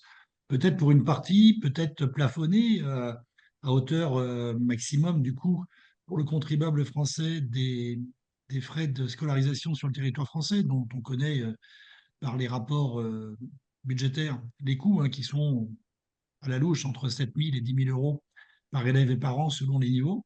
Ça serait une piste pour répondre à votre troisième question. Mais là, Comment c'est prendre en un compte le sujet fait à que le nombre de polémique. Français… C'est un sujet à polémique Oui, bien terrible sûr, en France parce que tu bien aurais une sûr. rupture d'inégalité. Enfin, d'abord, ça passerait pas le Conseil constitutionnel puisqu'il faudrait le faire la même chose avec ceux qui payent des écoles privées en France, puisque nos écoles homologuées, enfin, elles sont homologuées, les privées aussi en France et sous contrat aussi, elles sont tout aussi homologuées qu'à l'étranger. Mais si on devait les déduire des impôts, t'imagines si la ministre à l'époque, Oudéa Castéra déduisait de ses impôts l'école Stanislas, le scandale, ce que ça ferait en France. Donc, il n'y a aucune raison que ce ne soit pas valable pour l'émir du Qatar qui serait imposable en France et qui scolarise ses enfants au lycée Voltaire et qui pourrait demander la nationalité franco-qatarienne, même si ce n'est pas possible. Mais enfin bon, voilà, je grossis le trait volontairement pour dire que enfin, ce sujet-là, même si je vois bien où tu veux nous emmener, mais enfin, voilà, c'est pas, enfin, je ne le vois pas du tout possible. Ça Pour sera plusieurs raisons. le sujet d'un groupe de travail, puis de réflexion et, Bien. comme on dit, de Et on pourra- brainstorming pour mettre sur la table toutes les idées et les confronter. Alors, on va passer, désolé, Par mais contre, juste pour conclure, mais par contre, le fait qu'il y ait une préférence nationale, et je lutte contre le FN, lorsque je vous dis ça, évidemment, le RN, pardon, mais préférence nationale quand même au niveau des tarifs, et que ce soit même généralisé en Europe, non pas par les tarifs inscrits, évidemment, parce qu'on ne peut pas le faire dans le cadre du droit européen, mais par contre, aider ces familles de classe moyenne en leur disant, vous aurez une indemnité justement qui compenserait le fait que, et de manière, j'ai envie de dire, assez forfaitaire, puisqu'on va faire une transition vers les bourses AESH, parce que j'aimerais aussi faire une précision sur ce qu'on me c'est prête le comme prochain point. Oui, je le sais bien, mais simplement pour dire qu'une petite indemnité compensatrice en Europe pour les familles françaises dites de classe moyenne pourrait être aussi de bon ton et généraliserait aussi peut-être cette attention que porterait la France sur la scolarité de leurs enfants. Merci. Alors, on va passer justement sur le point des AESH, l'aide au financement et à la formation des AESH, qui est un sujet que la FAPE a pris à bras-le-corps, puisqu'elle est membre de l'observatoire, de l'OBEP, l'Observatoire des enfants à besoins particuliers. Et donc, si on peut se réjouir aujourd'hui que l'ensemble des établissements du réseau accueillent ces enfants, on voit et que l'AEFE via son système d'aide à la scolarité, permettent de financer une aide sans condition de ressources dont Madame Casbonne est aussi à l'origine. Donc, tous les élèves de nationalité, on le sait, française ou les binationaux en situation de handicap et qui ont obtenu un dossier, enfin qui ont fait valider leur dossier par une MDPH, pardon, peuvent bénéficier d'une prise en charge de l'accompagnant AESH. Alors, aujourd'hui, cette l'enveloppe qui est consacrée aux AESH est d'environ 1 500 000 euros.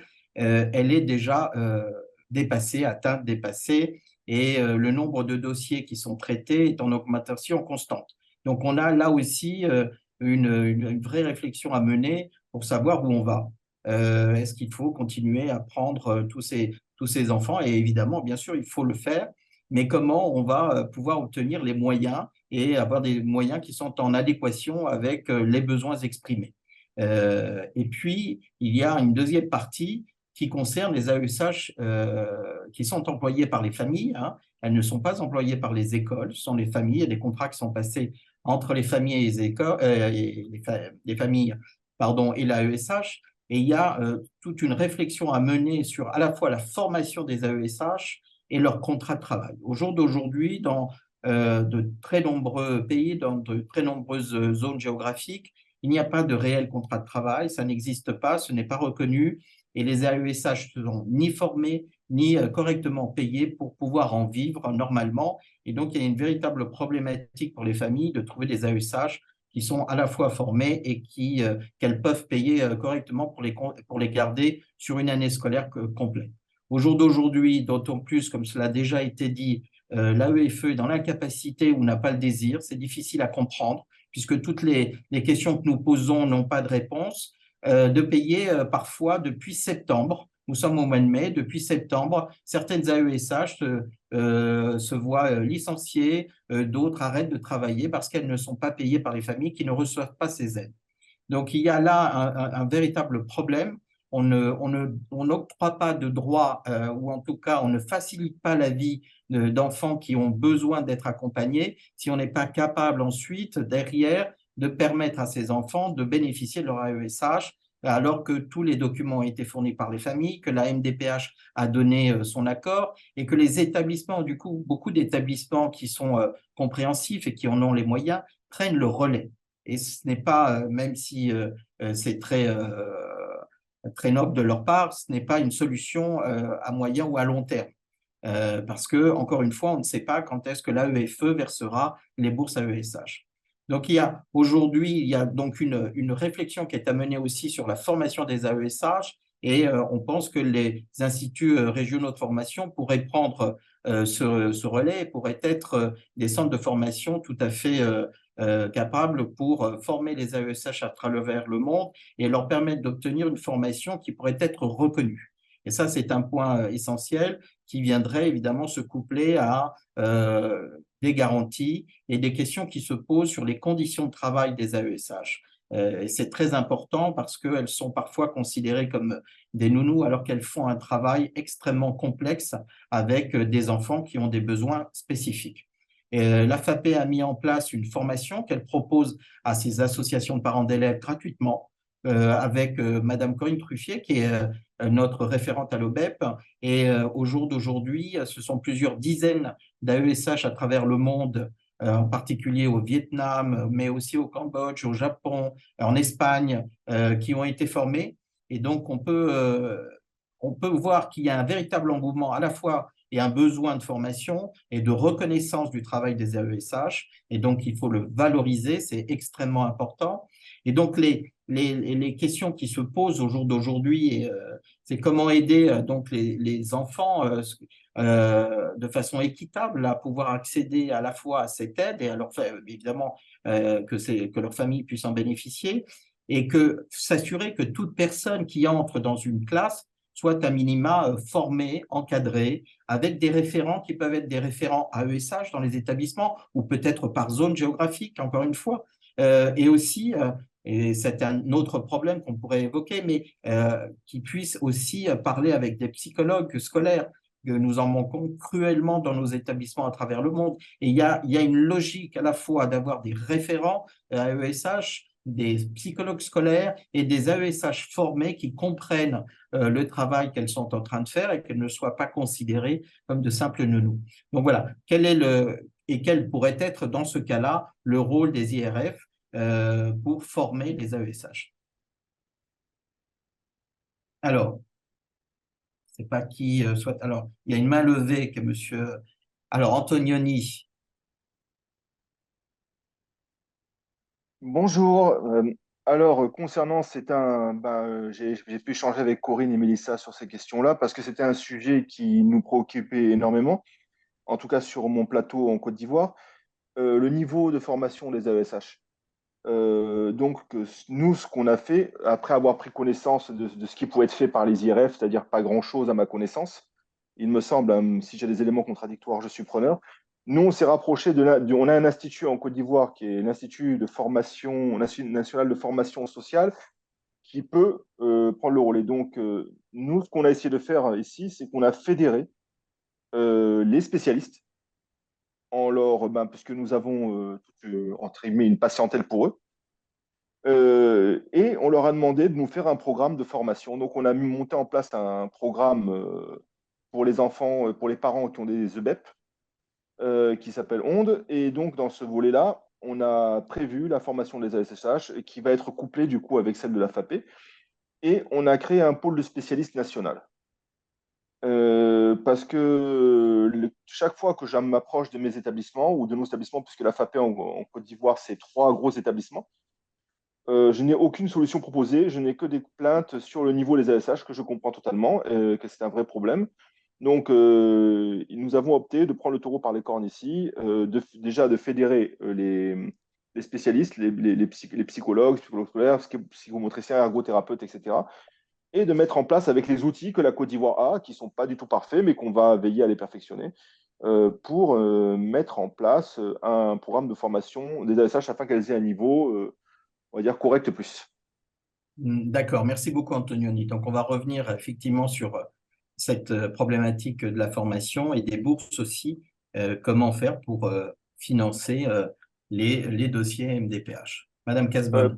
Pardon, excusez-moi, 3 secondes. Juste au niveau en Côte d'Ivoire, pour l'instant, alors je ne sais pas, je n'ai pas les chiffres, mais quasiment aucun parent ne bénéficie de ce dispositif actuellement, de la prise en charge d'AESH. D'accord, merci Antonioni. Madame Casbonne. Oui, deux, trois points. Le premier, je tiens vraiment à clarifier parce que j'ai vu des propos assez désagréables qui m'avaient été, entre guillemets, ou des intentions prêtées et particulièrement qui m'ont sont remontées lors d'une CNB. Bon, je n'ai pas voulu rentrer dans la polémique, donc je m'en suis tenue à distance, mais quand même, en disant que, en gros, j'avais souhaité, lorsque j'avais demandé la mise en place de ce dispositif, que soit aider les plus riches et entre autres en ne mettant pas de plafonnement pour les aides à ESH. Alors, je tiens à rétablir quand même une petite vérité.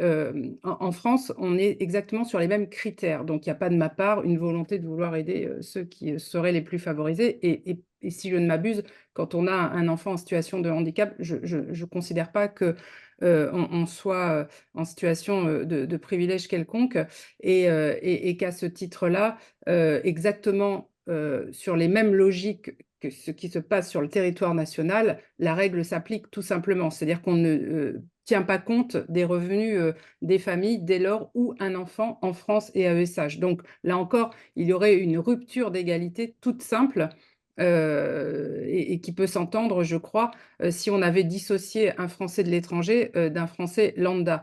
Donc si on aide en France de cette manière-là, en dehors de toute contingence de revenus, il semble tout aussi évident que ce soit le cas à l'étranger. Mais après, libre à ceux qui veulent défendre d'autres positions de le faire, mais ils se retrouveront, là encore, dans une différence. Et quand on souhaite, nous, Français de l'étranger, s'exposer comme étant égaux des Français du territoire national, je pense qu'on n'enverrait pas un signal très, très cohérent en la matière. Bon, ça, c'est ma première remarque. Maintenant, ça ne, effectivement, règle pas le problème du budget. Alors, moi, lorsque j'ai demandé à ce que soit pris en compte cette mesure-là, eh bien, il était évident que le budget avait été, entre guillemets, sanctuarisé.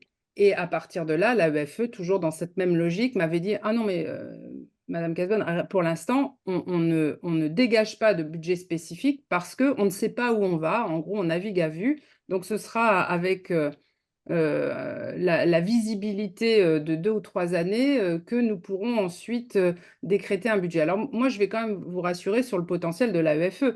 Elle a été capable de dégager des moyens, bien évidemment, que nous avons aussi voté à hauteur alors, je vous donne une fourchette parce qu'en fonction des années, c'est variable et ça va être encore plus variable avec 2025 qui arrive.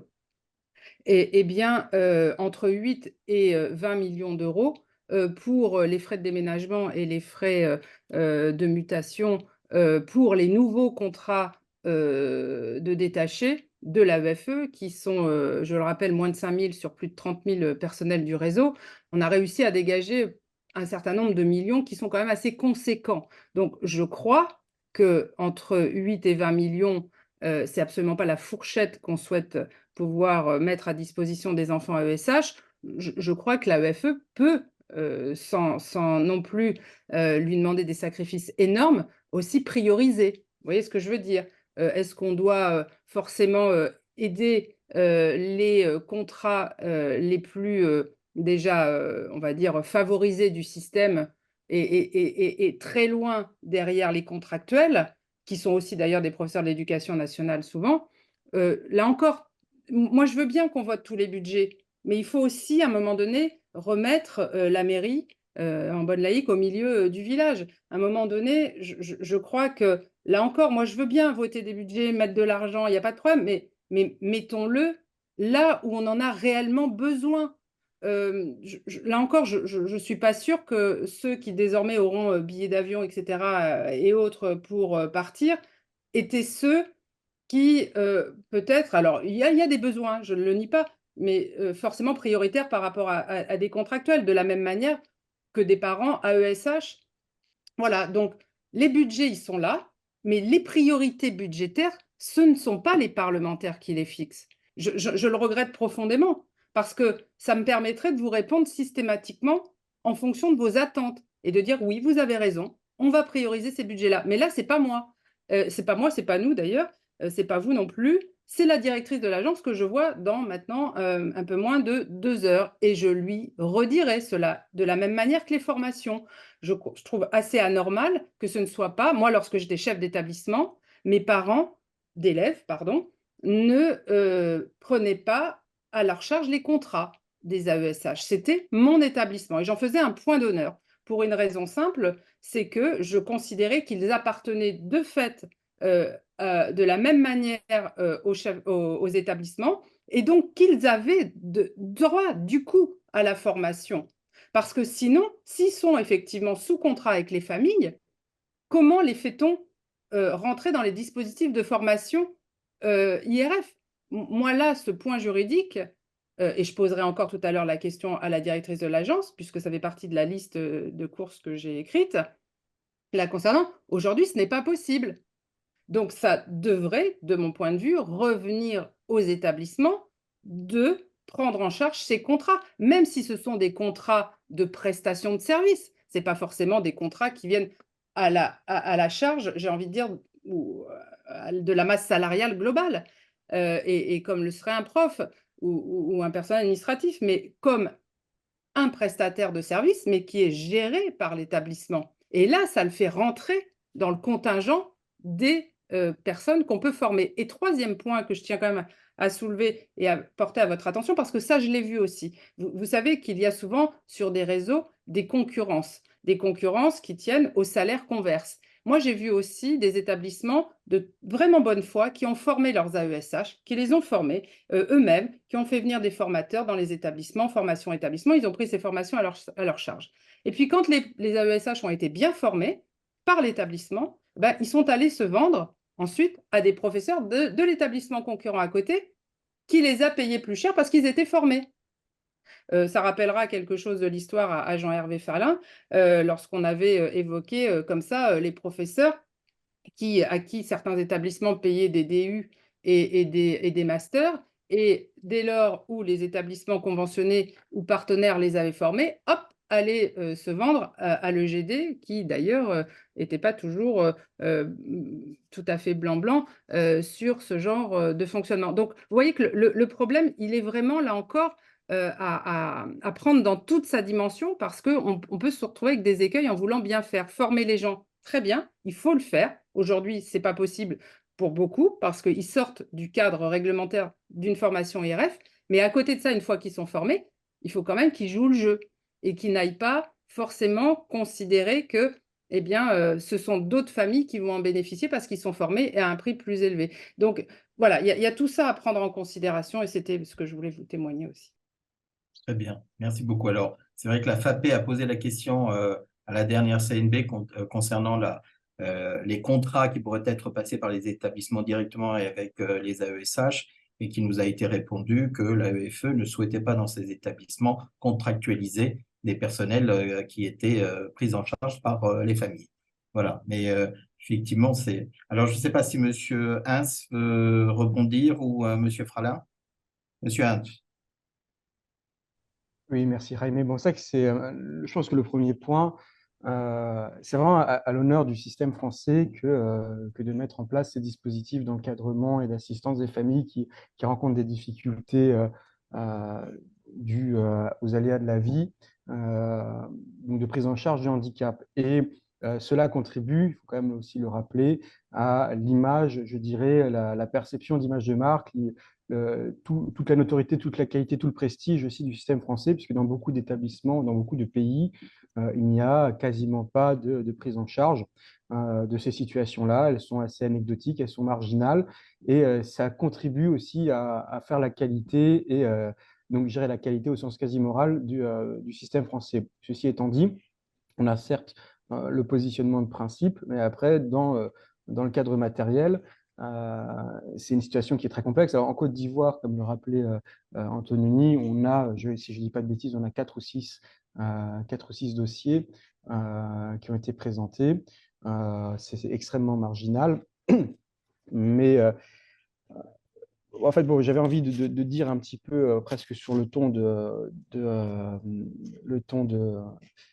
de la plaisanterie, même si ça ne devrait pas en être une, mais c'est que finalement, ça revient à la question de l'encadrement du système de l'enseignement français à l'étranger, qui du coup, effectivement, est un système qui s'apparente enfin, qui s'apparente pas, qui est un système équivalent au système sous contrat en France, qui est le système privé, et que le fait d'avoir rendu les EGD comme structure minoritaire et pas du tout favorisée par le déploiement du réseau, nous amène à devoir discuter avec une multiplicité de situations locales et une multiplicité de situations d'établissement qui ne permet pas d'encadrer correctement et d'encadrer de manière pérenne et je dirais juste et équitable ces questions-là. La question de l'encadrement des AESH nécessite une approche qui doit être qui doit être plus centralisée que ça. L'AEFE ne veut pas pour le moment, pour des questions aussi de budget, puisque on l'assomme, donc pas avec un L apostrophe, même si ça pourrait se comprendre comme ça, on l'assomme de faire des économies aussi. Et pour rappel, les 8 millions qui ont été injectés pour des questions d'enseignement, c'est une condamnation, ce n'est pas un choix, c'était pour revenir sur ces économies qu'ils faisaient en faisant ce qu'on appelait les faux détachés. Donc voilà, ça repose la question de toute l'organisation du système. Ça pose la question parce que sur les IRF, faire de former et d'avoir un suivi, une certification qui puisse être reconnue et qui permette du coup de bien sélectionner ces agents d'accompagnement, c'est une nécessité. Au-delà de ça, la question de principe d'accompagnement, je suis d'accord pour dire que, un peu comme à l'époque le débat sur les allocations familiales, hein, c'est pas forcément complètement à mettre sur des critères exclusivement de revenus, c'est une question de handicap et d'accompagner les familles, c'est tout à notre honneur. Maintenant, derrière cela, certes, comme dit Madame Casbonne, on peut augmenter les budgets, mais je pense qu'il faut même poser la question finalement de la structuration du réseau à l'étranger et à mon avis, en faisant un parallèle un peu rapide, mais quand en même temps on demande de doubler les effectifs, et ce qui implique forcément de passer par un nombre de structures qu'on ne maîtrise pas, l'AEFE, c'est à mon avis, il faudra en discuter avec eux, mais je ne pense pas que c'est une question de choix de ne pas soutenir les petits établissements, ce que vous disiez auparavant. Le problème, c'est que comme on leur assigne des objectifs qui seront qui seront très probablement impossibles à tenir, et bien du coup, on cherche à faire de l'efficacité numérique et on y perd en qualité de service et en qualité de service public. Donc, je pense que ça pose la question de la réorganisation du système à la marge. Finalement, les EGD qui ont été quelque chose qui était relativement abandonné, marginalisé parce que c'est compliqué à gérer et puis ça embête finalement le central que de gérer en direct. Bah, finalement, peut-être que c'est l'air de rien une voie de solution, une piste de solution pour permettre de proposer un ensemble du réseau un peu plus équitable et avec des prises en charge relativement centralisées, ce type de problématique-là. Après, voilà, je ne rentrerai pas plus en détail parce que j'avoue que c'est une question, je sais pas ma question sur laquelle je suis le plus technique, mais voilà, en tout cas, je pense qu'il y a cette approche-là, en prenant un peu un focus plus large qui permettrait se pencher dessus. Très bien, merci beaucoup, Monsieur Hans. Alors, si vous le voulez bien, alors Madame Casbonne, puisque vous allez rencontrer quand même la directrice de l'AEFE, et je pense que vous l'avez peut-être déjà mis sur votre liste, mais s'il vous plaît, rappelez à Madame la directrice que non seulement la FAPE lui a écrit pour lui demander un rendez-vous sur, enfin en tout cas la mise en place d'un groupe de travail sur les bourses scolaires, et là aussi ALRT, son sous-directeur à l'aide scolaire, des besoins pressants des AES, enfin des familles d'obtenir les fameuses bourses qui ont été demandées avec des dossiers déposés en septembre dernier. Voilà, c'est un point qui est crucial pour beaucoup de familles et on essaye de les soutenir comme on peut et on est même sollicité parfois par des établissements pour que les associations viennent soutenir ces familles, ce qui est très compliqué et ce qui n'est pas le but du jeu non plus, effectivement. Voilà, donc si vous me permettez, on va passer au dernier point puisqu'on a peu de temps. Et ce dernier point concernait plus alors, le rôle des enfants boursiers finalement dans le réseau AEFE. Comment on pouvait les considérer dans le réseau AEFE, non plus, alors peut-être comme une dépense budgétaire, mais qu'est-ce qu'ils apportaient au réseau AEFE et à son avenir. L'une des, comme disait tout à l'heure Baptiste Hintz, on peut être fier effectivement de notre système scolaire, du réseau AEFE, qui nous est souvent envié. Et on peut le constater tous les jours avec des parents d'élèves d'autres établissements. Et on mesure souvent quand même l'appartenance à une communauté, à une nation et à sa culture, à l'entraide qui existe entre cette nation et ses concitoyens. Et les bourses scolaires en font partie. C'est aujourd'hui un très beau symbole dans nos établissements. Et donc, mais au-delà de ça, évidemment, c'est voir quelle est justement, à travers ce symbole et cette aide qui est accordée à ces enfants, qu'est-ce qu'apportent ces enfants donc au réseau scolaire. Eh bien, nous avons essayé de réfléchir et on a pu considérer quand même, il y a deux choses. D'abord, il faut pas le nier, dans beaucoup d'établissements et dans un certain nombre d'établissements, la subvention, les bourses scolaires permettent aux établissements d'avoir un équilibre financier ou en tout cas avoir une manne financière qui leur permettent de fonctionner. Et ça, on le voit, on a par exemple des exemples au Vanuatu, on a des exemples au Vietnam ou dans d'autres pays où le nombre d'enfants boursiers dans un établissement a un impact réel sur l'équilibre budgétaire de l'établissement. Mais au-delà de ces problématiques financières, on s'aperçoit aussi que dans beaucoup d'établissements, le nombre de Français, de franco-français, baisse, ou il n'est pas majoritaire. Tout dépend évidemment des zones géographiques, mais c'est le cas dans beaucoup de pays. Et que ces enfants boursiers français apportent aussi par leur connaissance du français, de la langue française, une plus-value assez importante dans nos établissements et que ça serait un risque de les voir partir ou de les voir disparaître. C'est une problématique qui peut se poser dans certains établissements où on a parfois une majorité d'enfants d'origine locale, on va dire, avec surtout en Asie, dans des pays asiatiques où l'apprentissage du français peut être difficile, long. Et donc, nous avions l'idée, enfin, voilà, à la fois, qu'est-ce qu'apportent ces enfants, hein, on n'est plus dans une problématique véritablement budgétaire, mais de valeur. Ces enfants boursiers sont aussi des vecteurs de mixité sociale, parce qu'il y a des enfants issus de familles très modestes qui intègrent des établissements internationaux dans un contexte très compétitif dans certains pays, avec des frais de scolarité très importants. Et grâce à ces bourses scolaires, ils intègrent et permettent de développer cette diversité sociale, d'équité aussi, d'accès à des cursus français. Et donc, nous considérons qu'il devrait être donc préservé et même renforcé. Je pense que tous les intervenants au jour d'aujourd'hui vont dans ce sens. Et puis, cette question aussi de la langue française, cette question ne se pose pas de la même manière en fonction des régions ou des pays où le français est une langue d'usage, mais elle ne l'est pas partout. Et donc, ces enfants boursiers apportent beaucoup de choses dans nos établissements où la langue d'usage n'est pas le français et elle permet effectivement de maintenir un niveau de français dans nos établissements. Donc, ils sont un vecteur aussi de diffusion de la langue française qui est un des piliers quand même essentiels de la diplomatie culturelle de notre pays. Et donc, nous considérons qu'ils sont porteurs de valeurs et des valeurs de la France et de la République. Et donc, ils ont un rôle à jouer. Et nous aimerions connaître voilà, vos opinions à ce sujet.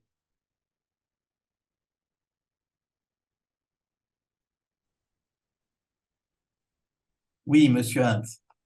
Je me lance. Bon, je pense, Jaime, tu as quasiment tout dit.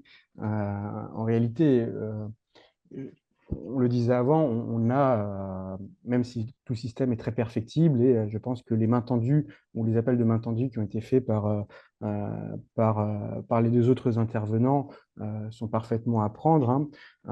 Cette question d'une approche, à mon avis, plus que transpartisane, on peut dire que c'est une approche républicaine. C'est ce qui nous rassemble en France. Alors ça, c'est l'anthropologue qui parle. C'est que les États, les structures, les communautés s'appuient toujours sur des institutions, et parmi elles, il y a toujours des institutions qui sont un peu les institutions primipiles du premier ordre. Et notre République, elle s'est adossée à la construction d'une école républicaine. Et même symboliquement, même si aujourd'hui cette école elle est en difficulté en Hexagone, aujourd'hui ça reste le pilier de la construction de la nation et de la République française. La contribution, au-delà de la contribution matérielle, tu as dit, il y a deux contributions. Il y a une contribution qui est certainement matérielle. Le système, le fait d'avoir des boursiers, et au-delà de ça, d'avoir une population française, bah, ça entretient évidemment la pérennité de ces établissements. Et parallèlement, symboliquement, bah, ça permet d'avoir des vecteurs de diffusion, mais de diffusion et de création de la langue. Hein, Antononi connaît bien mon implication sur la question de la francophonie aussi, à travers des réseaux qu'on anime ici en Côte d'Ivoire, dans un pays francophone. Et c'est un pays qui crée de la langue française. La langue française n'est pas créée que dans l'Hexagone, elle est créée par tous ces usagers. Et on a eu le plaisir, par exemple, d'avoir des années où les enseignants et les élèves ont fait des activités purement scolaires, ou en tout cas périscolaires, en français de Côte d'Ivoire. C'est-à-dire avec notamment des éléments d'un argot local qui s'appelle le nouchi. Mais voilà. Et donc, je pense que ça contribue à la solidité, de notre communauté. Madame Casbonne disait mettre la mairie au milieu du village, parce que, pour ne pas dire l'église, mais on peut dire mettre l'école au milieu du village. Et je pense que c'est vraiment la place de l'école d'être au milieu du village français, que ce soit en France ou à l'étranger. Et peut-être une des pistes de réflexion, en tout cas, parce que on abordait beaucoup de choses sur l'avenir des établissements, une réimplication de l'État, une restructuration plus républicaine finalement de l'enseignement français à l'étranger, puisqu'il y a toujours cette double approche d'abord d'être au service des communautés françaises, francophiles et francophones, au-delà des Français eux-mêmes à l'étranger, mais d'être aussi un vecteur de rayonnement et d'influence. Alors, on peut tergiverser là-dessus, parce que finalement, tout le monde ne met pas la même chose derrière. Pour certains, le rayonnement, c'est d'avoir une éducation presque élitiste, alors que pour d'autres, justement, le rayonnement de l'enseignement français, c'est sa capacité à intégrer, on parlait avant de l'AESH, donc des élèves en situation de handicap, d'intégrer des situations beaucoup plus fragiles.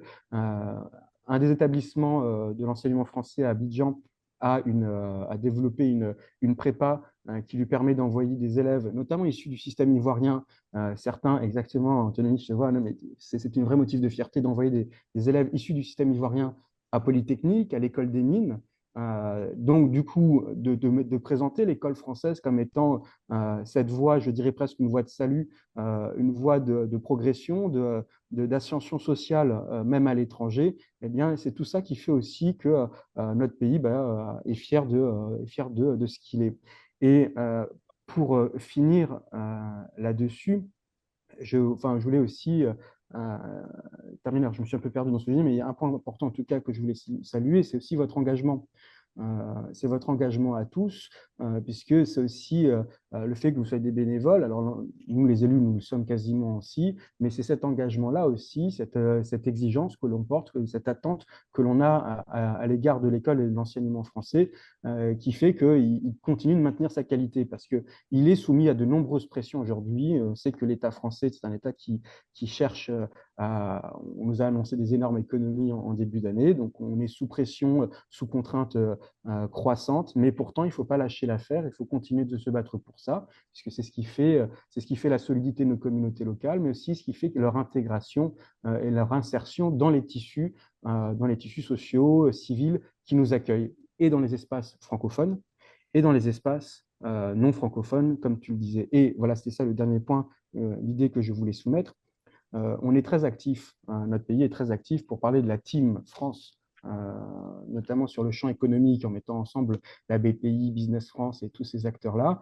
Il y a aussi des Team France ou des équipes France, en tout cas, à mettre en avant, des équipes francophones, en s'appuyant certes sur les alliances françaises, certes sur les instituts français, les instituts culturels, mais aussi du coup ce réseau d'enseignement qui est un vecteur de langue, de création, de diffusion de la langue, mais aussi de création et de diffusion de culture, puisque nos jeunes, finalement, avec l'aide de nos enseignants, il ne faut pas oublier à quel point les enseignants sont quand même le pilier qui fait que tout ça tienne. Eh bien, nos élèves et nos enseignants sont certes des gens qui vont diffuser ce qu'est la culture française, mais ils vont aussi contribuer à l'enrichir et à la faire grandir en s'inspirant des pratiques locales, notamment dans les espaces déjà francophones, mais aussi de pratiques locales nouvelles issues de zones non francophones. Et je pense que c'est vraiment, ça vaut le coup de se battre pour ça. Et donc, c'est vraiment des félicitations que je voulais aussi adresser donc, à tous les parents d'élèves. Alors, Anthony sait que je leur redis à chaque fois, en tout cas en Côte d'Ivoire, mais je vous le redis aussi cette fois-ci, Jaime, Monsieur Catherine. Alors, Madame Nachtigal, j'ai failli dire Madame Nartigal, je suis d'origine alsacienne. J'ai failli voir le mot Nart. C'est bien Nartigal. C'est bien Nartigal. Eh ben voilà, donc mon gosier ne m'a pas trompé. Donc, en tout cas, vraiment féliciter votre engagement parce que on a besoin que tous ces gens qui s'engagent, qui s'impliquent, continuent de le faire pour qu'on maintienne à flot et qu'on maintienne aussi des ambitions pour nos écoles et pour nos générations futures que l'on forme à travers ces écoles. Merci encore à vous et je pense, en tout cas, si c'était pour le dire le mot de la fin, merci encore à vous et à très bientôt, en tout cas à tous. Merci beaucoup, Monsieur Hintz. Très bien. Je ne sais pas si Monsieur Fralin ou Madame Casbonne veulent intervenir. Alors, il y a une main levée. Alors, Hélène. Non, mais c'était pour. Mais je vais d'abord laisser Madame Casbonne, Monsieur Fralin prendre la parole et puis j'aimerais acter pour conclure. Très bien. Alors, bon, moi, je vais prendre très rapidement la parole avant de vous saluer et vous quitter et vous remercier surtout pour l'organisation de ces webinaires qui, de mon point de vue, je pense, sont vraiment plus que nécessaires et je vous remercie d'en avoir pris l'initiative et je vous encourage même à les maintenir et non seulement à les maintenir, mais à les développer parce que ça reste quand même des moments d'échange salutaires et je crois que vous êtes aujourd'hui ceux qui pouvaient continuer à mettre une saine pression aussi et à la fois sur le pouvoir politique, mais aussi sur l'AEFE ou la DGM, puisque si on pense plus large, et l'EFE, c'est aussi la DGM, et bien sur tous ces établissements qui parfois manquent un peu de répondants. Voilà, donc vous êtes cette saine pression et il faut maintenir ces webinaires et puis toujours, en tout cas, essayer de fédérer autour de vous.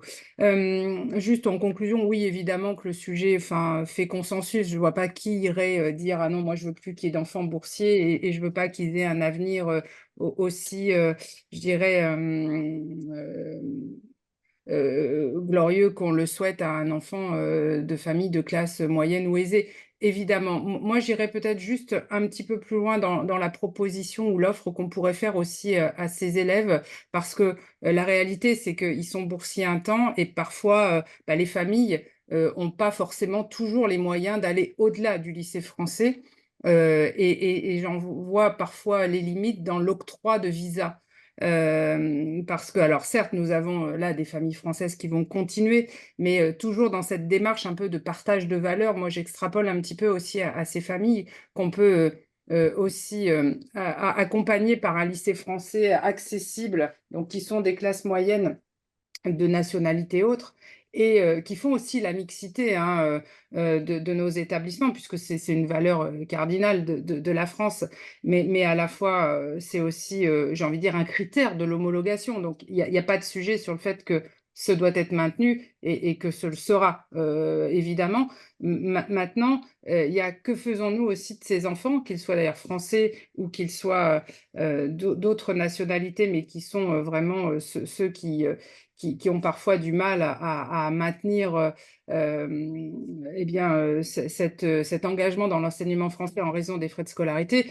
Je crois que là aussi, il y a un sujet à regarder, c'est la poursuite d'études.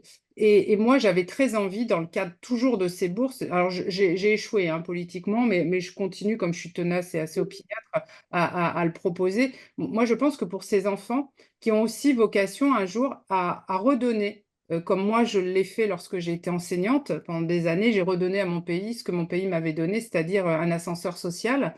Et donc, je suis devenue enseignante. Et je pense que notre réseau aurait tout à son, enfin, d'abord à son avantage, mais aussi à son honneur, d'accompagner par des bourses aussi d'études euh, ces enfants qui souhaitent aussi redonner par l'enseignement à ce réseau et aux autres élèves qui seront peut-être leurs enfants un jour, eh bien, en les formant et en leur donnant des bourses comme moi j'ai reçu à l'époque. Je l'avais proposé au président de la République. Bon, ça n'a pas été retenu dans le programme, je le regrette, mais qu'on puisse accompagner à l'époque. Moi, j'avais reçu une bourse IUFM pour justement passer mon concours ou du moins recevoir une formation IUFM à l'époque en tant que professeur. Enfin, je n'étais pas professeur, mais étudiante. Donc, accompagner ce cheminement vers des études d'enseignement pour ces jeunes qui croient encore que redonner aussi à son pays est important. Et d'ailleurs, quelles que soient les classes sociales, mais bon, particulièrement aussi ceux-là qui peuvent parfois avoir aussi cultivé en eux cette fibre. Voilà, donc c'était moi une petite proposition supplémentaire pour laquelle je me bats. Merci. Pour l'instant, j'ai un faible succès. Alors, écoutez, on sera là pour vous accompagner alors, parce que c'est effectivement un des sujets aussi qui nous préoccupe. Et pour parler du Vietnam, dans le cadre d'une autre association, nous allons essayer de mettre en place aussi un programme pour accompagner ces élèves qui n'iront pas jusqu'au baccalauréat, soit pour des raisons financières, soit pour des raisons d'études. Et malheureusement, même s'il peut y avoir des passerelles en Europe ou dans certains pays, ce n'est pas le cas partout. Et pour éviter que ces enfants soient déscolarisés, nous allons essayer de les accompagner dans un cadre plus professionnel. Mais c'est un autre sujet. Monsieur Fralin, peut-être que vous vouliez intervenir avant que je donne la parole à Antonioni pour faire la synthèse et la conclusion de notre webinaire. Oui, merci. Donc, pour dire un dernier mot, je suis globalement assez d'accord avec les grandes déclarations de principe, aussi bien de Baptiste Heinz que de Samantha Casbonne.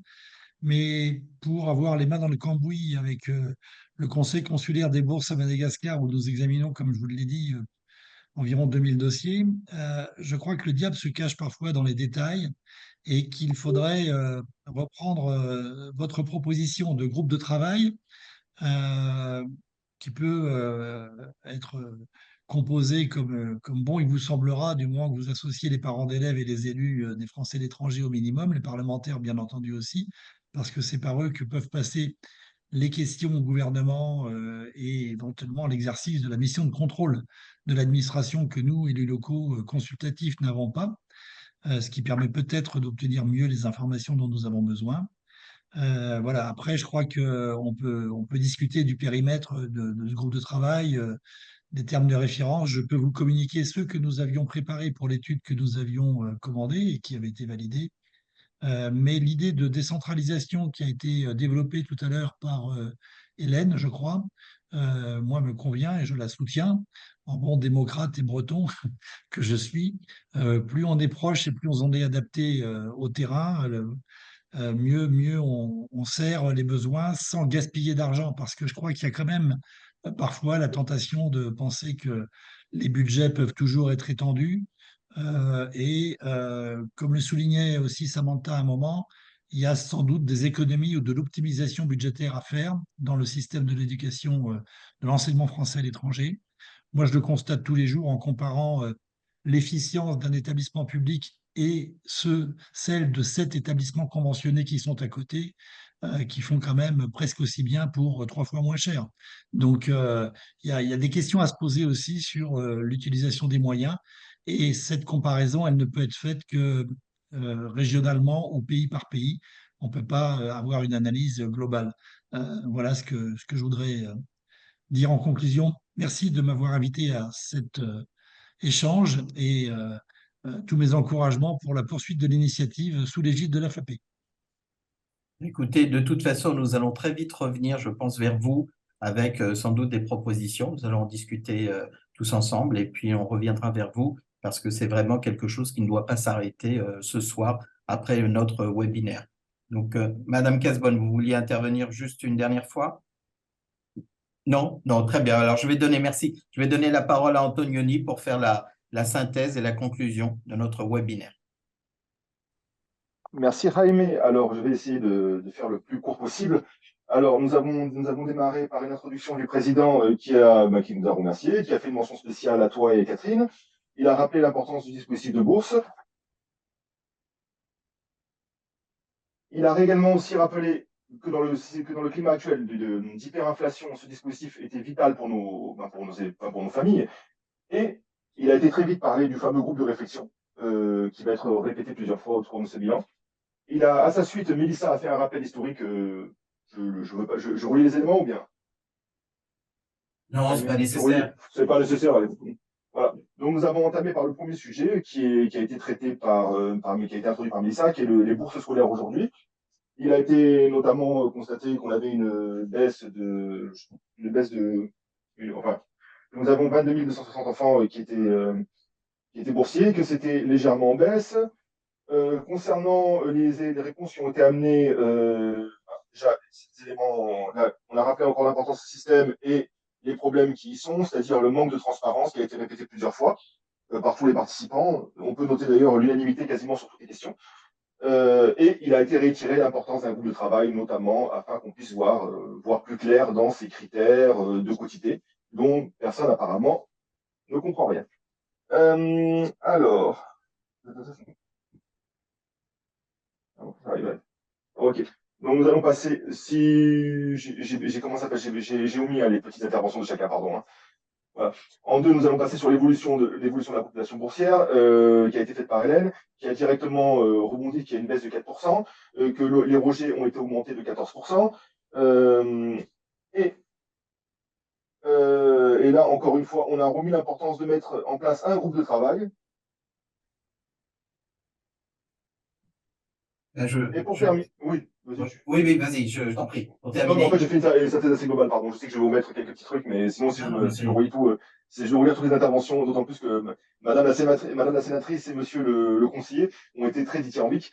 Alors, sur l'aide aux formations des ASH, voilà, donc l'aide au financement et à la formation des ASH.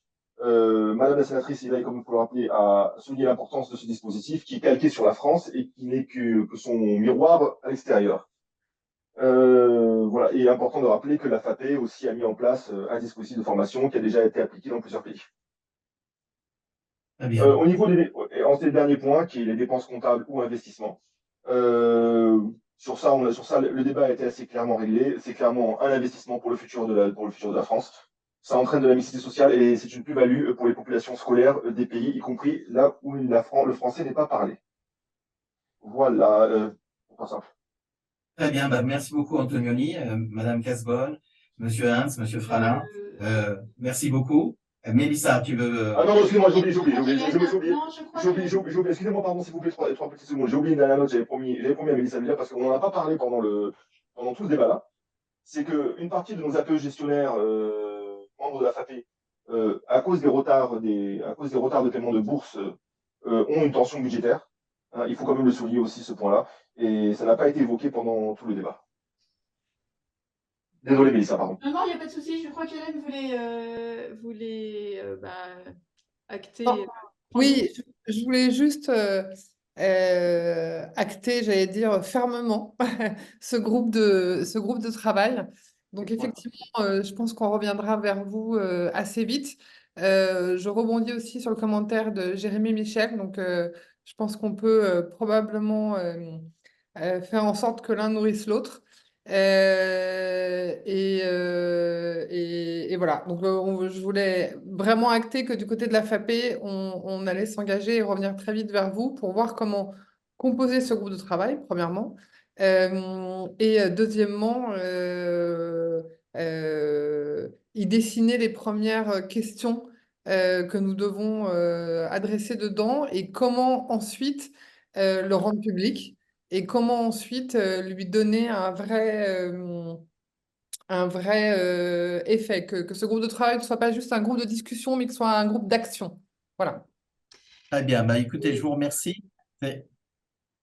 Mélissa, alors. Oui, non, je voulais encore moi aussi remercier tout le monde pour les questions, interventions dans le chat et le question-réponse, hein, qu'elles aient été traitées ou non pendant le webinaire. Elles constituent, avec les échanges de grande qualité de nos intervenants et de nos invités, que je remercie de nouveau, une très bonne base pour le travail du groupe de travail. Donc. Oui, tout à fait juste. Très bien. Merci beaucoup à tous. On a un peu dépassé le temps imparti. Bah, écoutez, merci et à très bientôt puisqu'on va revenir vers vous pour ce groupe de travail. Au revoir.